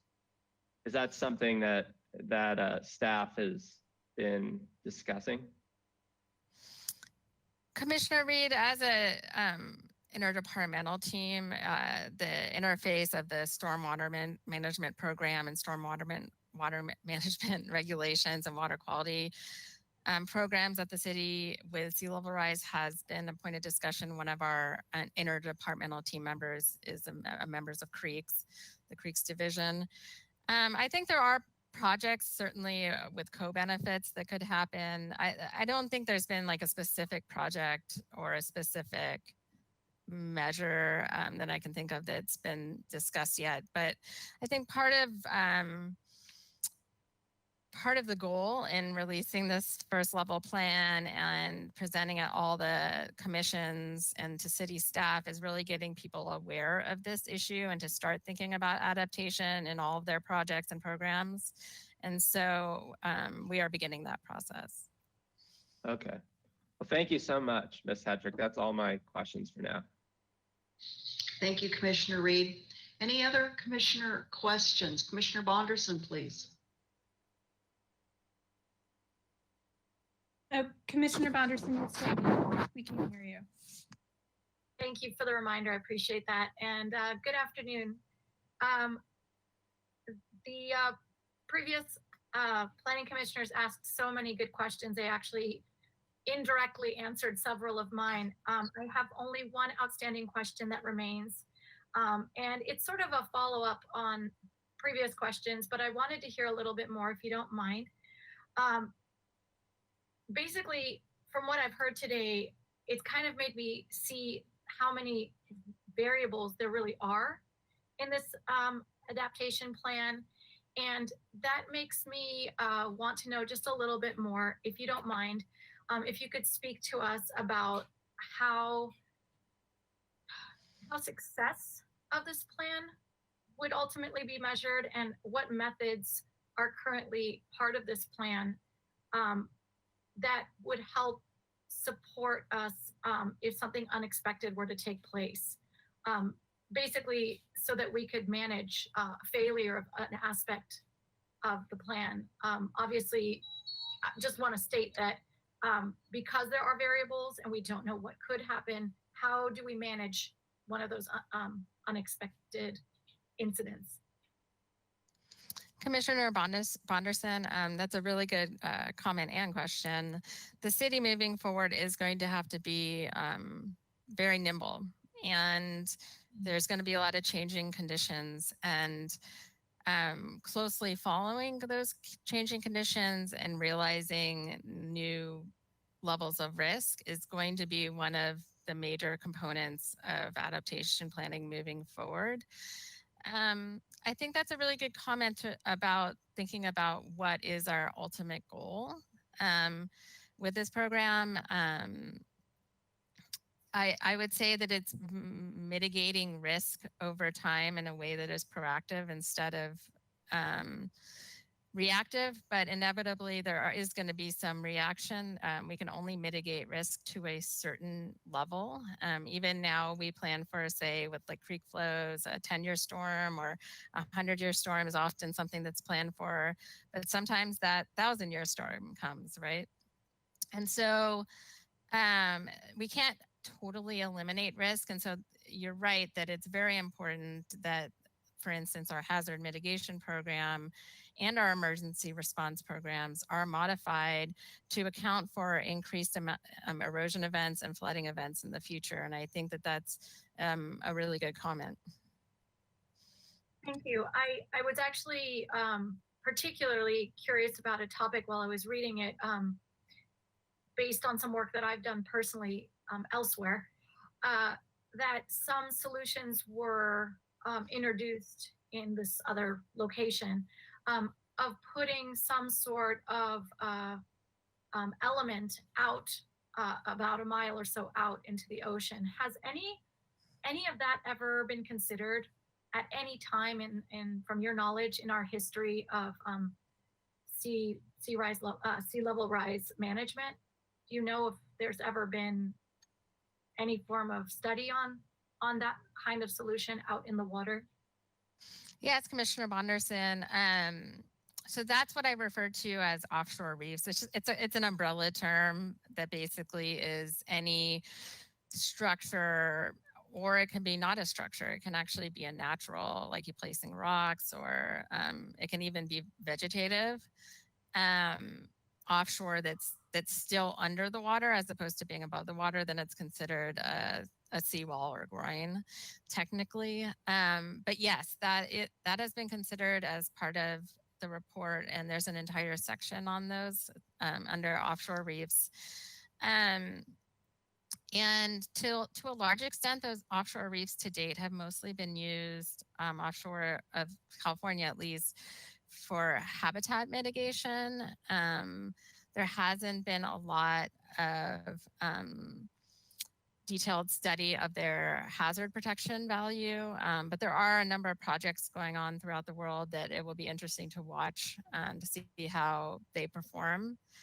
But the report did look at those type of projects. Yes, I apologize. I wasn't more clear. I actually meant larger, more active elements, such as little islands and so on. But again, I did read that section in the report, and I thought that that was very complete. I was just curious about some of the bigger, kind of more innovative ideas that are taking place around the world, but maybe it's just too early for us to think about that. Other than that, my questions were answered previously, and I really appreciate your report. I felt that it was very, very thorough and quite interesting. I just wanted to thank you for all your hard work. Thank you. That concludes Thank you, Commissioner Bonderson. Any follow-on questions? Did I get to all of my colleagues before I ask my questions? I'll wait just a moment here. Again, if you have any follow-on questions, please don't hesitate to come back online now that you've heard some Q&A among our colleagues. I don't see anyone, so I'll go ahead and go into my questions. Ms. Hetrick, did I hear you correctly that the state of California guidance is going to have an every 5-year review timeline? Is that correct from the state? That's what it's been historically, and that's what they're aiming for. I have heard that it's not set in stone. Okay. So, but they are being strongly encouraged to conform to that timeline. So that intrigued me, Ms. Hetrick, because then as I look at our staff report, and you've heard some questions from my colleagues about this, I'm looking to try to sort of synchronize or align some different timelines. So we have the state's 5-year timeline, and then we have our near term, what we're calling on page 2 of 36 in our packet. This is on the staff report and referenced elsewhere. Near term is 10 years, right? That's where we are now, 2020 to 2030. That's called a near term time frame. And then on the next page, page 3 of the staff report, there are references and elsewhere in our packet to a 5-year implementation plan. And then without any particular timeline, we have a shoreline monitoring program, which from some of my colleagues' questions, I imagine this is just ongoing once it is implemented. Is today the day for you to consider revisiting, or do you want to just take back, you and Mr. Gullett and others discuss the 5-year versus 10 years, and how does the 5-year implementation plan fit into that? And where does the shoreline monitoring program also, how is that incorporated into this timeline? Do you have any further kind of follow-on comments for me, and as I try to look to align these different timeframes? Yes, Chair Schwartz. So the 5-year implementation plan, there was a lot of debate about what time frame to make it. 5 years was chosen simply because our capital improvement planning program is a 5-year program. And so it seemed to us that essentially a lot of the prioritizing and scoping out in the implementation plan would be similar to the capital improvement program. So it would be good to be on the same year planning cycle.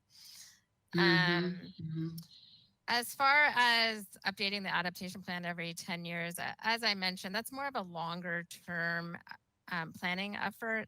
We can continue to update the implementation plan with information as it comes in. We don't need to wait until the big adaptation plan exercise is happening. That Okay. really is more of a longer term planning document, or that's the way that we're seeing it structurally. But if you have any further comments on the structure of the planning effort, we'd certainly welcome them. Okay. Now, the shoreline monitoring program, I think I heard Commissioner Reed ask, is this the first step? And I wasn't quite clear about the answer to that. You said it's key, but is it the first step? Is creating and implementing this shoreline monitoring program the first and key step as we move forward? Chair Schwartz, I actually think the first and key step is starting the 5-year implementation plan, and the shoreline monitoring program is just one of the near-term action measures that needs to happen sooner than later. Yeah. So it's really most important for us to develop the structure with which we're going the 5-year implementation plan structure. Okay, I'm gonna just make a note of that. And I think it was Commissioner Wiscombe who asked you about the baseline for the shoreline monitoring program. Am I correct that you said it's going to be based on existing information, which means we start where we are now? Well, whenever the shoreline monitoring program starts, that's the starting point in time. And then we move forward from there. Would that be correct way to describe it? Chair Schwartz, I think at a minimum it would do that. If there's certain parameters where it would behoove us to look backwards, I think that the reports could show that data. Okay. But I think one of the impetus to getting the shoreline monitoring program going is to get a baseline before things change a lot, so that we have that baseline. And where does the establishment of the baseline, where does that fit in terms of our timeline for the work that we have to undertake? Do you have a sense of when staff and a consultant and so forth need to begin the work to establish a baseline? Well, Chair Schwartz, for several of the parameters, we are already following them. It's just not compiled into this shoreline monitoring program for the purposes of sea level rise. We do monitoring now. For instance, we monitor the buoy out at the harbor. Beacon does transect monitoring now, and at a project level, we do beach width monitoring now. So it's really more, there are aspects of it that need to be developed, but a lot of it is just compiling information that we are in some ways tracking now. So for instance, we track groundwater water levels now, but we don't look at it in the lens of implementing the sea level rise adaptation plan. Okay. One more question on the shoreline monitoring program. On page 5, both of the staff report and in our packet, page 5, it's table 1. You have the table of tasks in terms of outreach and consideration of the plan. And there's a reference sort of in the middle of this matrix or chart that talks about Beacon, or references Beacon, which is the Beach Erosion Authority of Clean Oceans and Nourishment. This is an acronym. And I know it's a California Joint Powers Agency. My recollection is that Councilmember Friedman is our liaison to that. So I was wondering if in your, well, let me just first ask, has staff been in discussion with any Beacon representatives about other neighboring communities planning for a shoreline monitoring program with an interest in aligning shoreline monitoring programs within the JPA boundaried area? I guess that's Santa Barbara and Ventura counties. Yes, Chair Schwartz. Actually, we've just been in conversations just this week with Beacon representatives about even applying for this grant, Prop 68, and working on that, if we get it, on that grant together, and having Beacon be very closely involved. Their representatives are very interested in coordinating on sea level rise. We are presenting to them next Friday, and one of the major topics is potential coordination on shoreline monitoring. And just in development of this plan, we have been coordinating with several of the other jurisdictions in Santa Barbara County, City of Carpinteria, City of Goleta, SBCAG, who are all also doing plans and have prioritized shoreline monitoring in those plans as well. Well, that's excellent news. In addition to the shoreline monitoring program parameters, are you also discussing possible alignment of the timeline with the Beacon representatives? This goes back to my first question to you about the timeline, how we're defining the timelines, and then the work within those timelines. You know, the implementation plan. We're now talking about a shoreline monitoring and so forth. Chair Schwartz, yeah, I think that that's going to be a consideration in development of the program, timelines and reporting. I think those are all details to be worked out based on the parameters discussed and what's already happening. So that is a good comment for consideration. Okay. And hopefully, as I think you've intimated, hopefully there could be some significant positive leverage for us in joining with the other Beacon representatives, whether it's grant funding and other opportunities. So that's excellent news. Now I want to go to page 23 of 36 in our package. This is under the guiding principles for adaptation. And number 5 is simply called encourage. This is down towards the bottom of the page. Gonna wait till Mr. Bolton grabs that and moves it up a bit. And I don't know if this is what Commissioner Escobedo was possibly thinking of, but item C, 5C, if you could just expand that, Mr. Bolton, please. 5C states adaptation strategies that have co-benefits, and then it goes on to describe such as. And I'm wondering, in terms of multiple benefits or co-benefits, has staff discussed, and pardon me if I don't recall if the subcommittee discussed, elevating strategies that do have co-benefits to have a higher level of priority in consideration for implementation, so that we're getting the most, you know, so to speak, we're getting the most for our efforts, our money, the time in which we need to take action on our implementation strategies. That so I'll leave it at that and ask you if in terms of prioritization of strategies with co-benefits is either something you've contemplated or would contemplate. Yes, Chair Schwartz, that is definitely a factor in prioritization. And I would say all the guiding principles are factors in prioritization.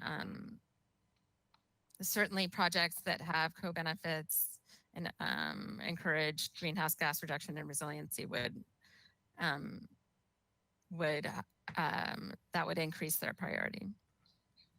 Okay, so as we look to create a hierarchy or prioritization, which is going to be key in, as you've already been discussing, as you've answered commissioner questions, and we know this from our subcommittee meetings, it sounds like this will be moved up in the hierarchy so that we're achieving multiple benefits as early as possible in these and many other categories, right? That's really what you're saying, if I'm understanding, and I see Mr. Gullett's come online as well.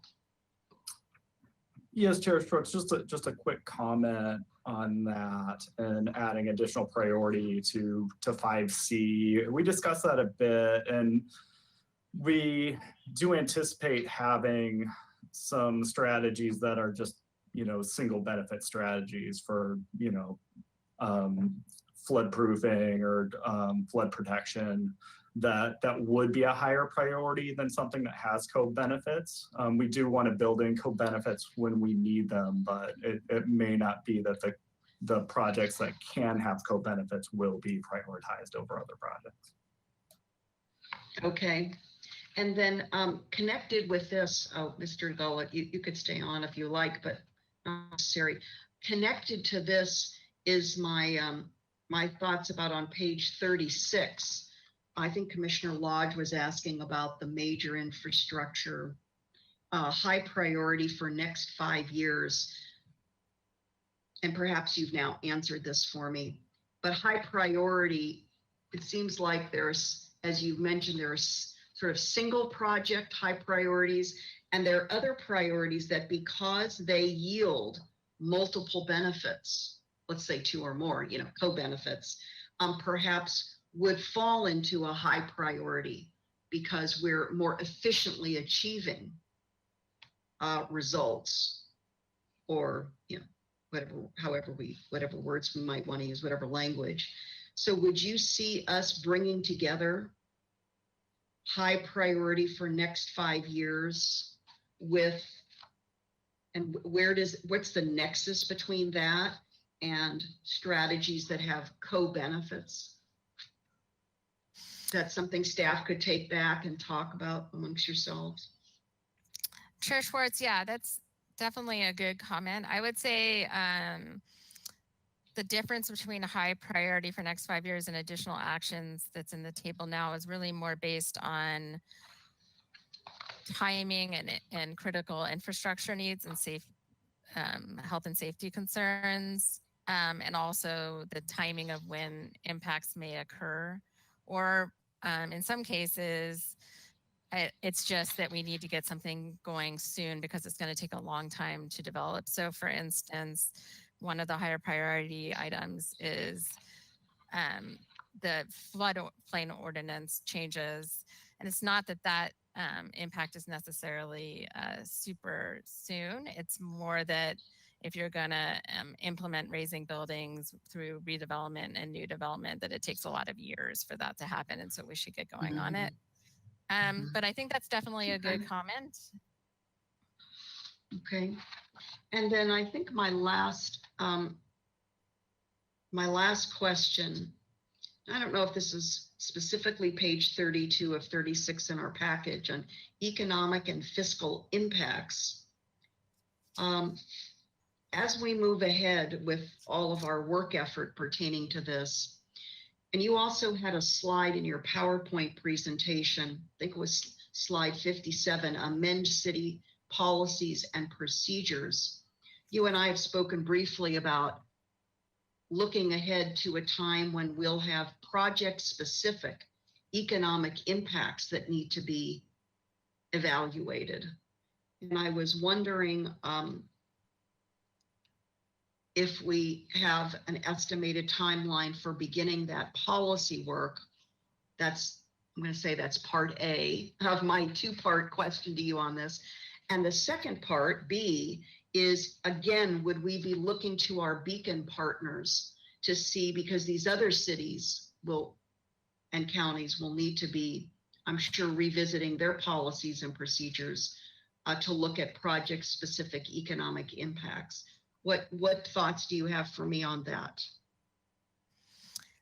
Chair Schwartz, I think whether or not we evaluate projects specific economic impacts depends on the project. Clearly, if we're making a decision about whether to replace Stearns Wharf, we'd want to look at the potential economic costs and benefits of that. Some projects just need to be done no matter what. And that might be a lesser priority. In order to get funding from FEMA and Army Corps and several other agencies, a cost benefit analysis is already required, and there's a methodology for that. And most agencies for capital projects do some kind of at least back of the envelope analysis of that for their projects. Whether or not that's a full report and a full study of its own is a different question. That's usually only for much bigger projects.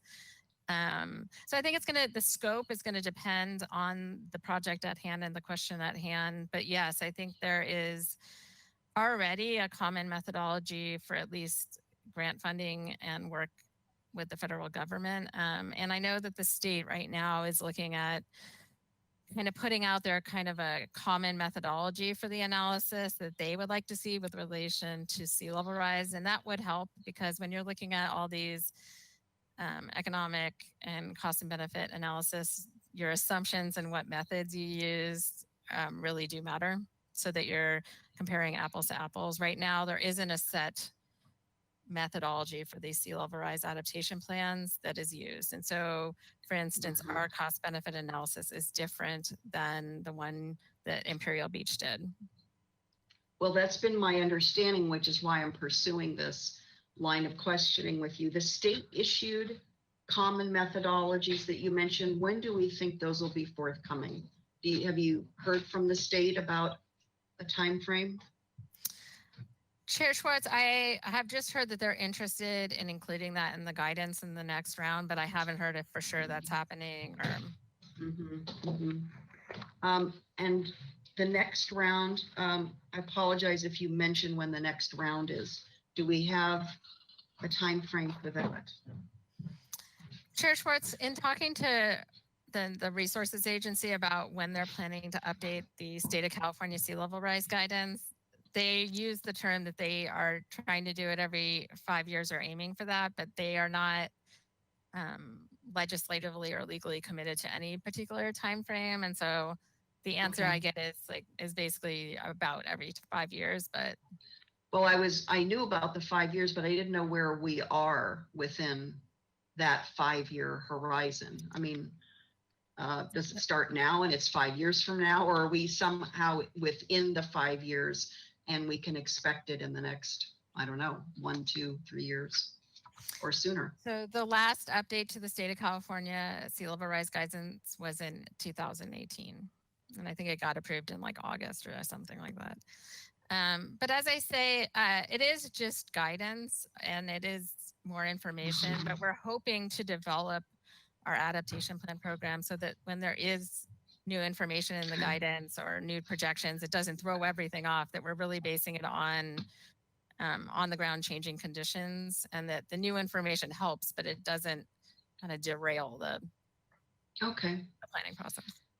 Okay, that's all very helpful. Let me just take one more pass through my packet. I think I may have asked all of my questions.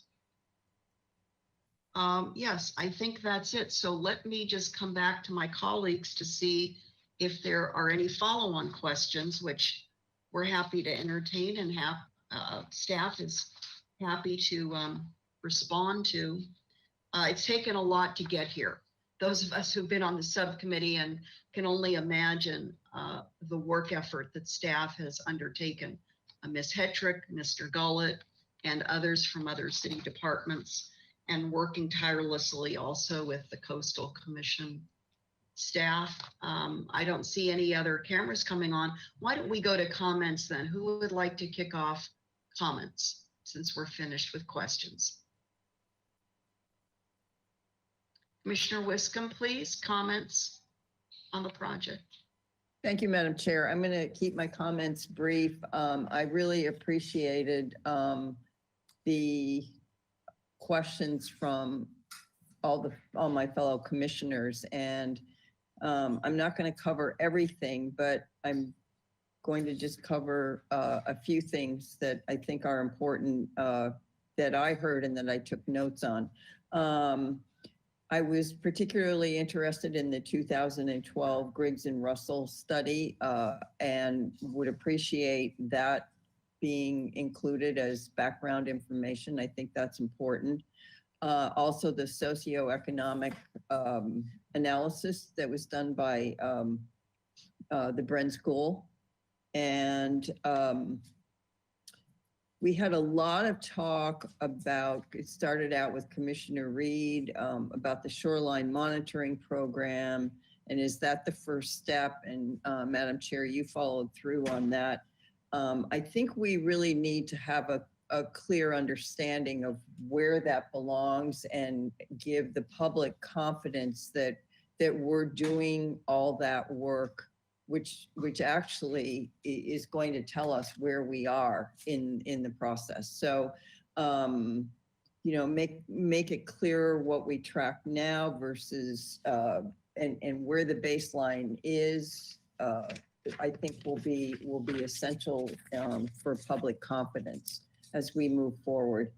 And I appreciated the comments from Commissioner Escobedo and from you, Madam Chair, about projects with co-benefits. We talked quite a bit about that at the subcommittee level, but I think elevating high priority strategies that have co-benefits to achieve benefits on multiple levels, if they're cost effective, is very important. So I'm going to leave it at that. I have to commend Ms. Hetrick and her team, which includes quite a few people, including Mr. Bolton, that they did a fabulous job. They've done a great job with the subcommittee, getting us through the meetings, and great job with the Planning Commission here. And the work has just been really terrific. And I'd just like to thank them all for their efforts. Thank you, Madam Chair. Thank you. Commissioner Lodge, comments, please? Thank you, Madam Chair. My comments, I think, rolled into my questions, but I do want to comment that in general, that it's been an impressive piece of work, and it's needed for some very impressive challenges that the city faces. Thank you. Thank you. Commissioner Reed, comments? Thank you, Chair Schwartz. Yes, Commissioner Lodge, I agree that this is an impressive and important work effort that I hardly understand, but I'm doing my best.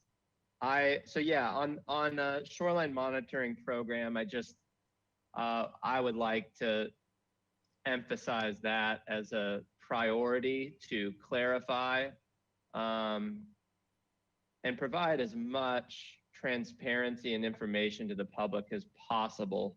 From my perspective, I would like to see every effort made, especially in how we communicate, that the decisions made in the near term, midterm, and long term are based on facts and monitoring to the greatest extent possible. I know that there is a balance between that and projections, but I think that would just help people sleep at night.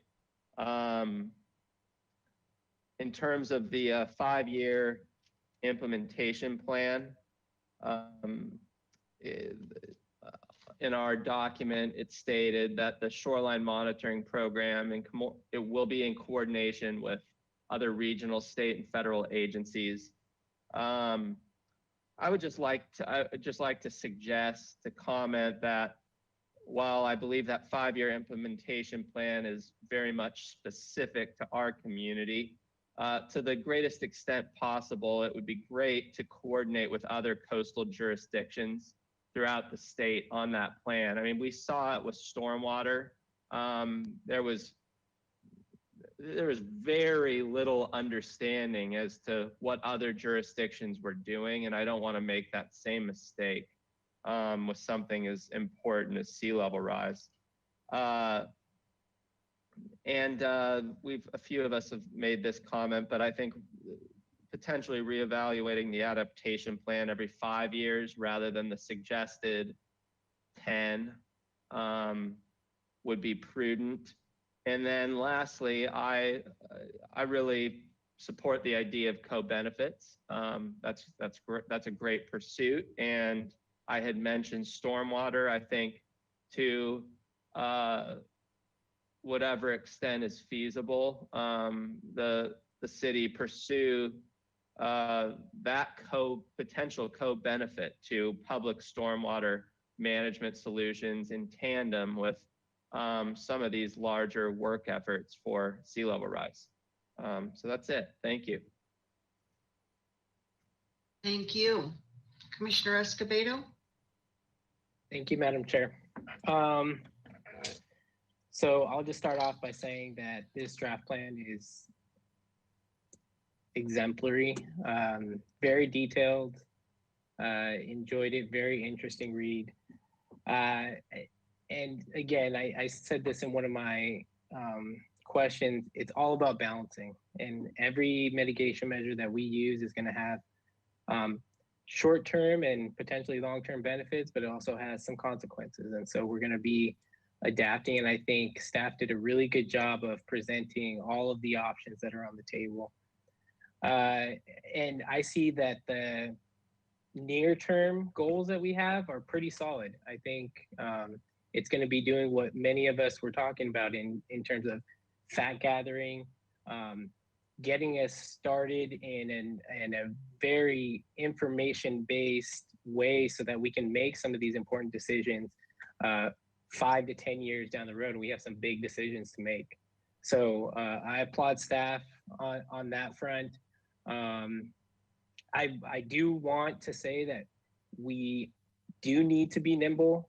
And I think oftentimes we sometimes build into, not directly related to this, but in other areas and other work efforts in the city, we have adaptive management programs and they're not very adaptive or nimble. And so this is one where we definitely need to live up to the spirit of incorporating that adaptiveness. And I agree. I think every 5 years, or when the state produces more information, that's when we reassess the adaptation plan. So if the state is not sticking to their 5-year plan, but it's 6 years or 7 years, then maybe that's when we take a look at our adaptation plan. There are 2 particular case studies that I want staff to research and monitor. The biggest one is the Oro Loma Sanitary District's horizontal levee. It's up in the Bay Area. It just got finished last year.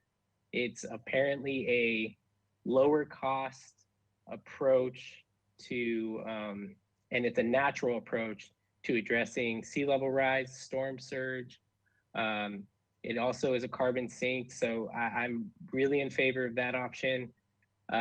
More natural options, the better when we can incorporate them. I understand not all of the mitigation measures that we can use are going to be natural, but the natural options really do provide those co-benefits that we've been hearing about today and read in the report.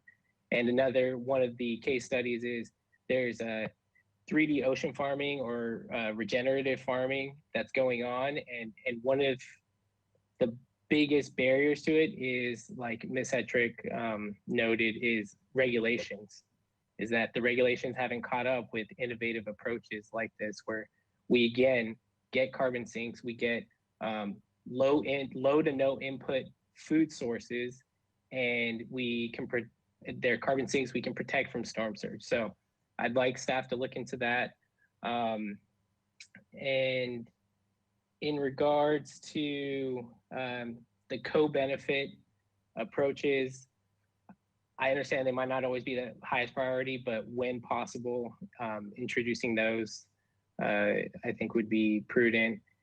And I know it's a part of a whole nother work effort, but we really need to start talking about electrifying just about everything that we can. And that's going to be a huge way that we're going to address climate change. The technology that we need to address climate change, we have it. We are not waiting for a miracle technology. It's already here.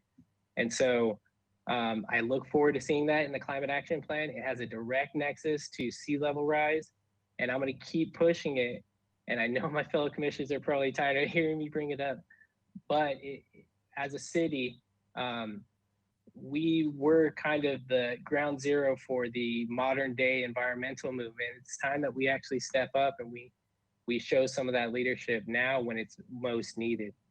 So again, this is a great work effort in regard to sea level rise. I look forward to staying informed, look forward to seeing some of these projects in the near future. And I have every trust that staff are going to carry us through and do an excellent job. And this draft plan is the first step in that. So thank you, Madam Chair, and thank you to staff. Thank you. Commissioner Escobedo. Commissioner Higgins, comments?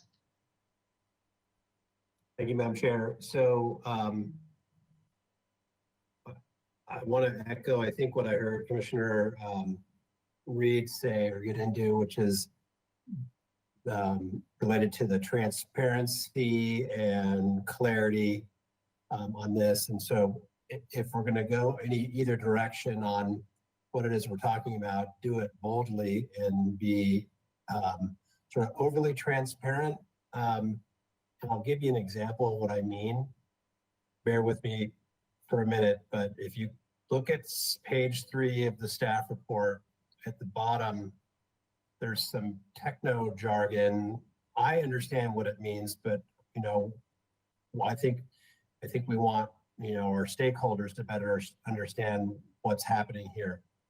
It says the draft adaptation plan also recommends continuing several current near-term practices by the city, including existing requirements for bluff setbacks that account for increased bluff erosion rates from sea level rise. So I think what that says is you're going to continue increasing bluff top setbacks. And so you should just say that instead of what this is saying, which is, you know, potentially confusing to a non-land use person or policymaker. So in particular, and I kind of harped on this a little bit during the coastal land use plan update, better noticing to those private property owners that are, you know, on Shoreline Drive or in the city that are directly affected by potential policy changes by sending them plain English letters that this is what's happening or potentially happening to their property rights. So, you know, just want to be interested in that. I also am sort of personally interested in is treating the properties the same, whether or not they're private or public. So for sort of retreating or relocating on private property, we should sort of take the same approach with public. And I know that's, it can be case by case and not always the way the other public agencies, FEMA, Coastal Commission, et cetera, want to do things, but that will just be my one particular bugaboo comment. Thank you, Madam Chair. And thank you to staff for a great presentation and document at this point. Thank you. Let's see, Commissioner Bonderson, comments, please. Thank you, Chair Schwartz. Yes, I wanted to echo how much I was impressed by this staff report. I believe that these are very difficult to create, and staff did an absolutely outstanding job of compiling all the information and really including all aspects that we could possibly, you know, be interested in. And I just felt like it was a really clear and easy to follow report and presentation. I really just want to commend everyone's efforts. I also want to say that I support the goals and appreciate the phasing and the flexibility. I agree with my fellow commissioners that this is one of those moments that we have to be adaptable and we have to be nimble. And I appreciate that that has been addressed. I also wanted to express my support for the 5-year time period. I feel like it's much more realistic and it will allow us to have better control on, you know, measuring our success. And with that, I'd like to also repeat my thought from before that I'd really appreciate seeing some sort of management study of methods that we can make available for implementation if something unexpected were to take place, so that we have a backup plan if something happens and this plan fails, so that we're not scrambling in case of an emergency. And as such, I'd also like to ask staff to address and include measurements for success. I'd like to see those also incorporated into the follow-up draft. So I think that probably sums it up. Most of the other things that were interesting and important to me have been addressed, and I'm sure they will come up in our final decision. So I can end there. Thank you. Thank you. All right, I don't see any other webcams on. I think it's my turn next.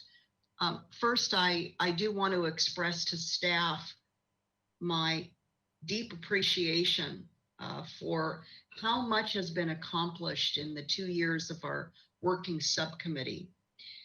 When I think of the other task forces and working groups and subcommittees I've been on in my years of service on the Planning Commission, I think this rises very close to the top in terms of the depth and breadth of the effort and the quality of the draft plan that we now have before us.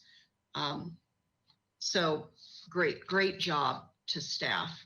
And as one of my colleagues mentioned, and I want to pick up on this, since regulations almost always lag innovation, and certainly they lag societal changes, there are some types of changes where the lag between regulations and innovation, shall we say, is affordable. But with sea level rise and the significant impacts in every dimension to our city, we actually need new tools, and we need new timeframes and a new processes and protocols to use in order to best plan and to be nimble. The word nimble has been used by some of my colleagues, and to be responsive, much more responsive than I think we have in other regards. Our adaptive management program as a tool was referenced by one of my colleagues, one or more. And as you've heard me say in some prior hearings, while it's a great tool and concept, it's up to us as decision makers in the city to use the tool as appropriate and in an iterative or ongoing way. I don't feel we do it nearly enough, and we're not nimble enough. And again, there are greater or fewer consequences in not taking thoughtful action quickly, and there will be significant adverse consequences if we don't remain nimble through sea level rise planning and implementation. With that, I'd like to comment in a few specific areas. I do support a 5-year implementation rather than reevaluating the overall adaptive plan at least every 10 years. And all of this is discussed on page 3 of 36 in our package. I think, speaking of nimble and ongoing, the 5 years would help us accomplish that. And I think 10 years is too far out. As the science evolves, as climate change evolves, we need to be right there with it, adapting and changing. I think the shoreline monitoring program is going to be key in every way, and not to duplicate some of the comments from my colleagues because they've all been excellent. I think not only to help us design an effective shoreline monitoring program, but to also ensure that we are consistent with or in alignment with our neighboring communities. That's why I brought up Beacon, because I think to the extent that we have integral participation with Beacon and are co-utilizing methodologies and practices is really going to help us efficiently plan and implement, and also lean on our Beacon colleagues because we'll be able to continue to glean learnings from them if we're all moving in the same direction, moving in parallel. Let me go to just a few other sections of our package, which I've touched on in my questions. Perhaps lastly is this notion of the co-benefits. And this is going to be, I think, and I say this, everything pertaining to sea level rise planning and implementation and adaptation is going to be one of the largest focus areas and strategic planning efforts that our city is going to undertake in the years ahead. And I think we're going to have to be as strategic and efficient and effective in all regards, which means going to this principle that a number of us have spoken about under number 5, encourage, and that's adaptation strategies that have co-benefits. I understand there may be single projects that have the highest level of priority because of their importance to our supporting our community. I understand that. But all other things being equal, and in balancing all other important projects, I want to see co-benefit projects, including public stormwater management has been identified as rising to the top in a high priority matrix. And then lastly, I mentioned project-specific economic impacts. Even when we move past this very painful COVID-19 pandemic period, whenever that is, we don't know. I anticipate that our city is going to have to take an ongoing, very sobering look at our economic underpinnings, our infrastructure, how we financially sustain ourselves as a city.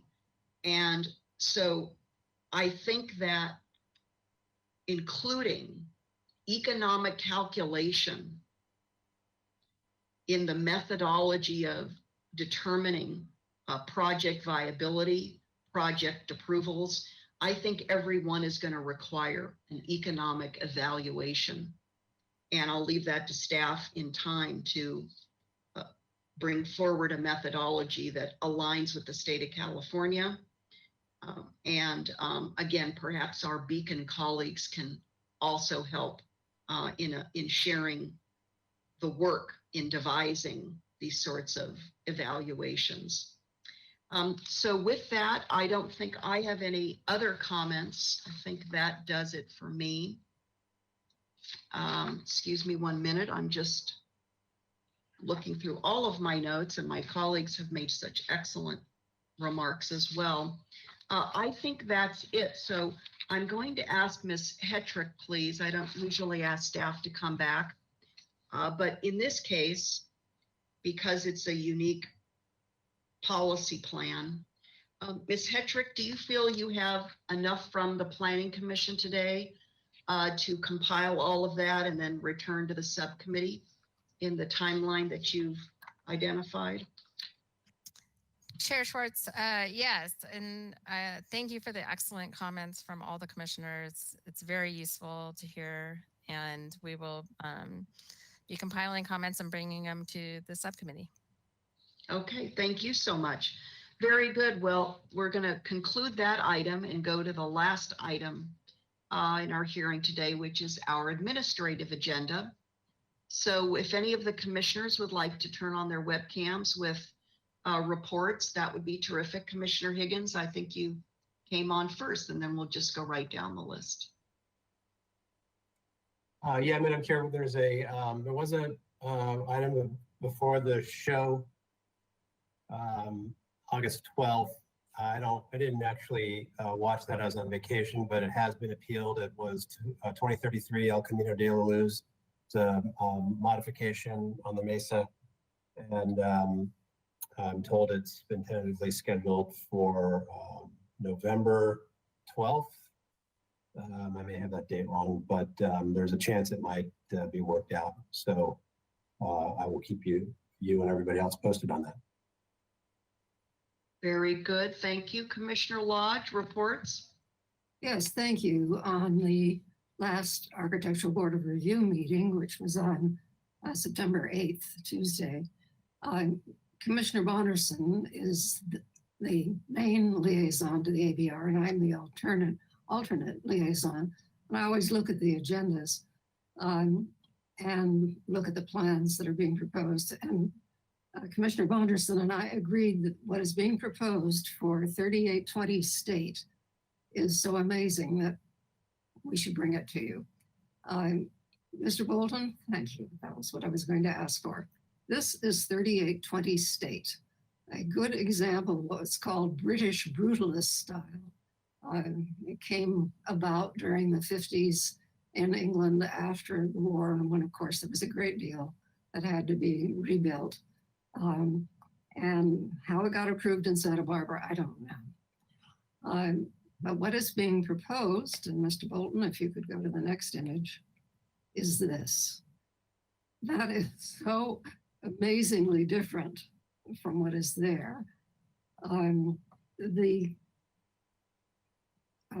There was a member of the public who commented and said that the architect shouldn't attempt to copy the courthouse. And those of you that are familiar with the courthouses, that's archway and the roof over it and so on are very, very much like the big courthouse arch on Anacapa Street.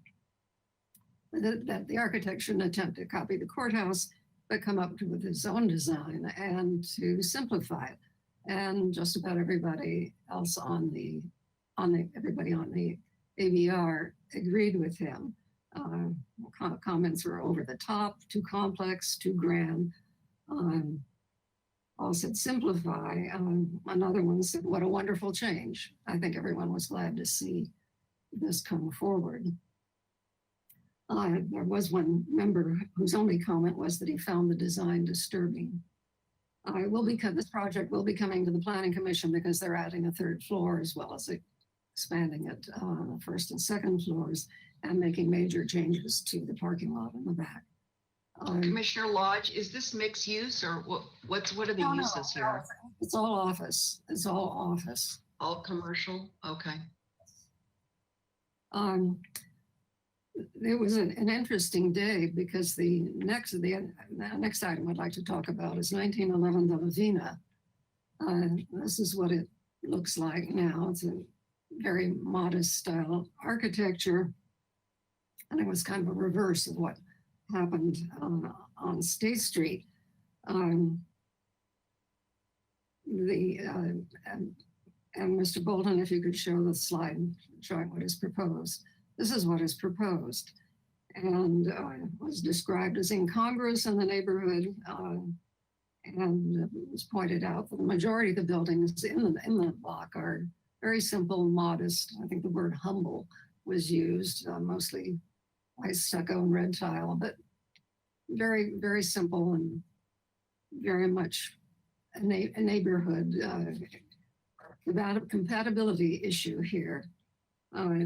And so the majority asked the applicant to come back with a design that is that reflects Santa Barbara and is compatible with what is right what it sits among. It was interesting, the board member who found the proposed design for 3820 State, that he found the design disturbing, was the only one on the ABR who found this design, call it a creative solution, and was in support of it. So that's what's happening at the ABR these days. Thank you. Okay, thanks for the report from the field. Excellent. Okay, Commissioner Reed. Great report, Commissioner Lodge. I loved that. So there was a downtown parking meeting this morning, bright and early, and didn't touch on much that's applicable to us, but I thought it'd be worth noting that in Rob Dayton's update for the plaza, he brought up the council subcommittee of 3, I believe Oscar Gutierrez, Megan Harmon, and Kristen Snedden, who will be leading this effort for reimagining State Street and a permanent solution to that. And a number of parking committee members expressed very strongly that they would like a direct link to council on this effort, and were kind of unaware of the next steps and felt out of the loop. It's such an important issue. Downtown parking is so integral in all those considerations. And so I thought it was important to note that to this commission. I would also like to see this commission working in some capacity with that committee for such an important pursuit. And there was, Mr. Dayton brought up some pushback. I don't know if this came out of the council subcommittee where it originated, but about permanently closing the street to through traffic. And Mr. Dayton presented the recent AIA survey, which surveyed over 5,000 people. And not only was it almost entirely in support of State Street being closed to cars, but they even supported closing additional streets to cars. So this thing has obviously got the attention of our community, and Planning Commission needs to be a part of it. And I just wanted to bring that up and see how we can work towards some meaningful work. Thank you. Interesting. Well, if you have any ideas along those lines, bring them forward and send an email and we can pursue that. Absolutely. Okay, excellent. Commissioner Wiscombe, any board updates for us? It's a shame we don't have lunch meetings right now, because that would be a great topic that Commissioner Reed recommended. And I also want to commend Commissioner Lodge. I loved the graphics. I thought that was essential to her presentation of the ABR meeting, and it's great to see what's going on. So thank you, Commissioner Lodge, for that. I just wanted to bring up that tomorrow at 8:30 to 10 o'clock, we have the De La Guerra Plaza Revitalization Design Subcommittee meeting. So anyone that's interested in attending, we're going to be discussing a variety of issues, and the public is welcome to attend and to comment at the meeting. And that's all I have. Thank you very much, Chair Schwartz. Maybe we need a new acronym for that. Those are a lot of words to say for that committee name. I had no idea that the committee name was so long. I just call it the De La Guerra Plaza meeting. When I looked it up officially, it was Revitalization Design Subcommittee. So it's a tangle of words. Yeah, thanks to you and Commissioner Reed. I think you're both, thank you so much. Before Commissioner Wiscombe turns off her video, I wanted to ask, would you share with the public how they can actually get involved and join that meeting? What process? The meeting, Commissioner Bonderson, is posted now.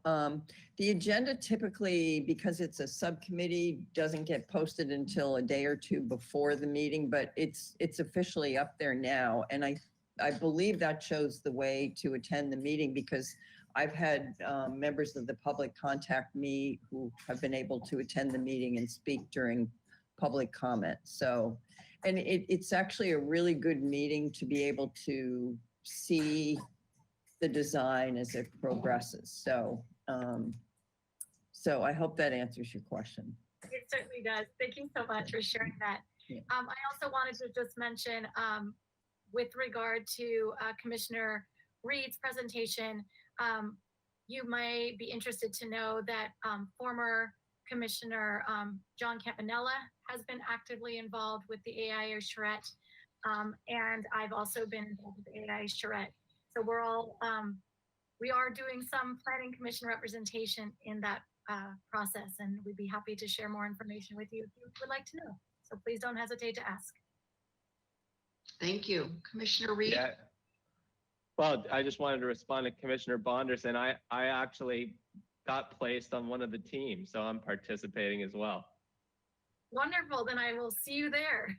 Yeah. Thanks for bringing it up at this meeting. It's nice to hear. Right. Yeah, that Charrette 2.0 is really important. Great work that's underway. Okay, thanks to all for those reports.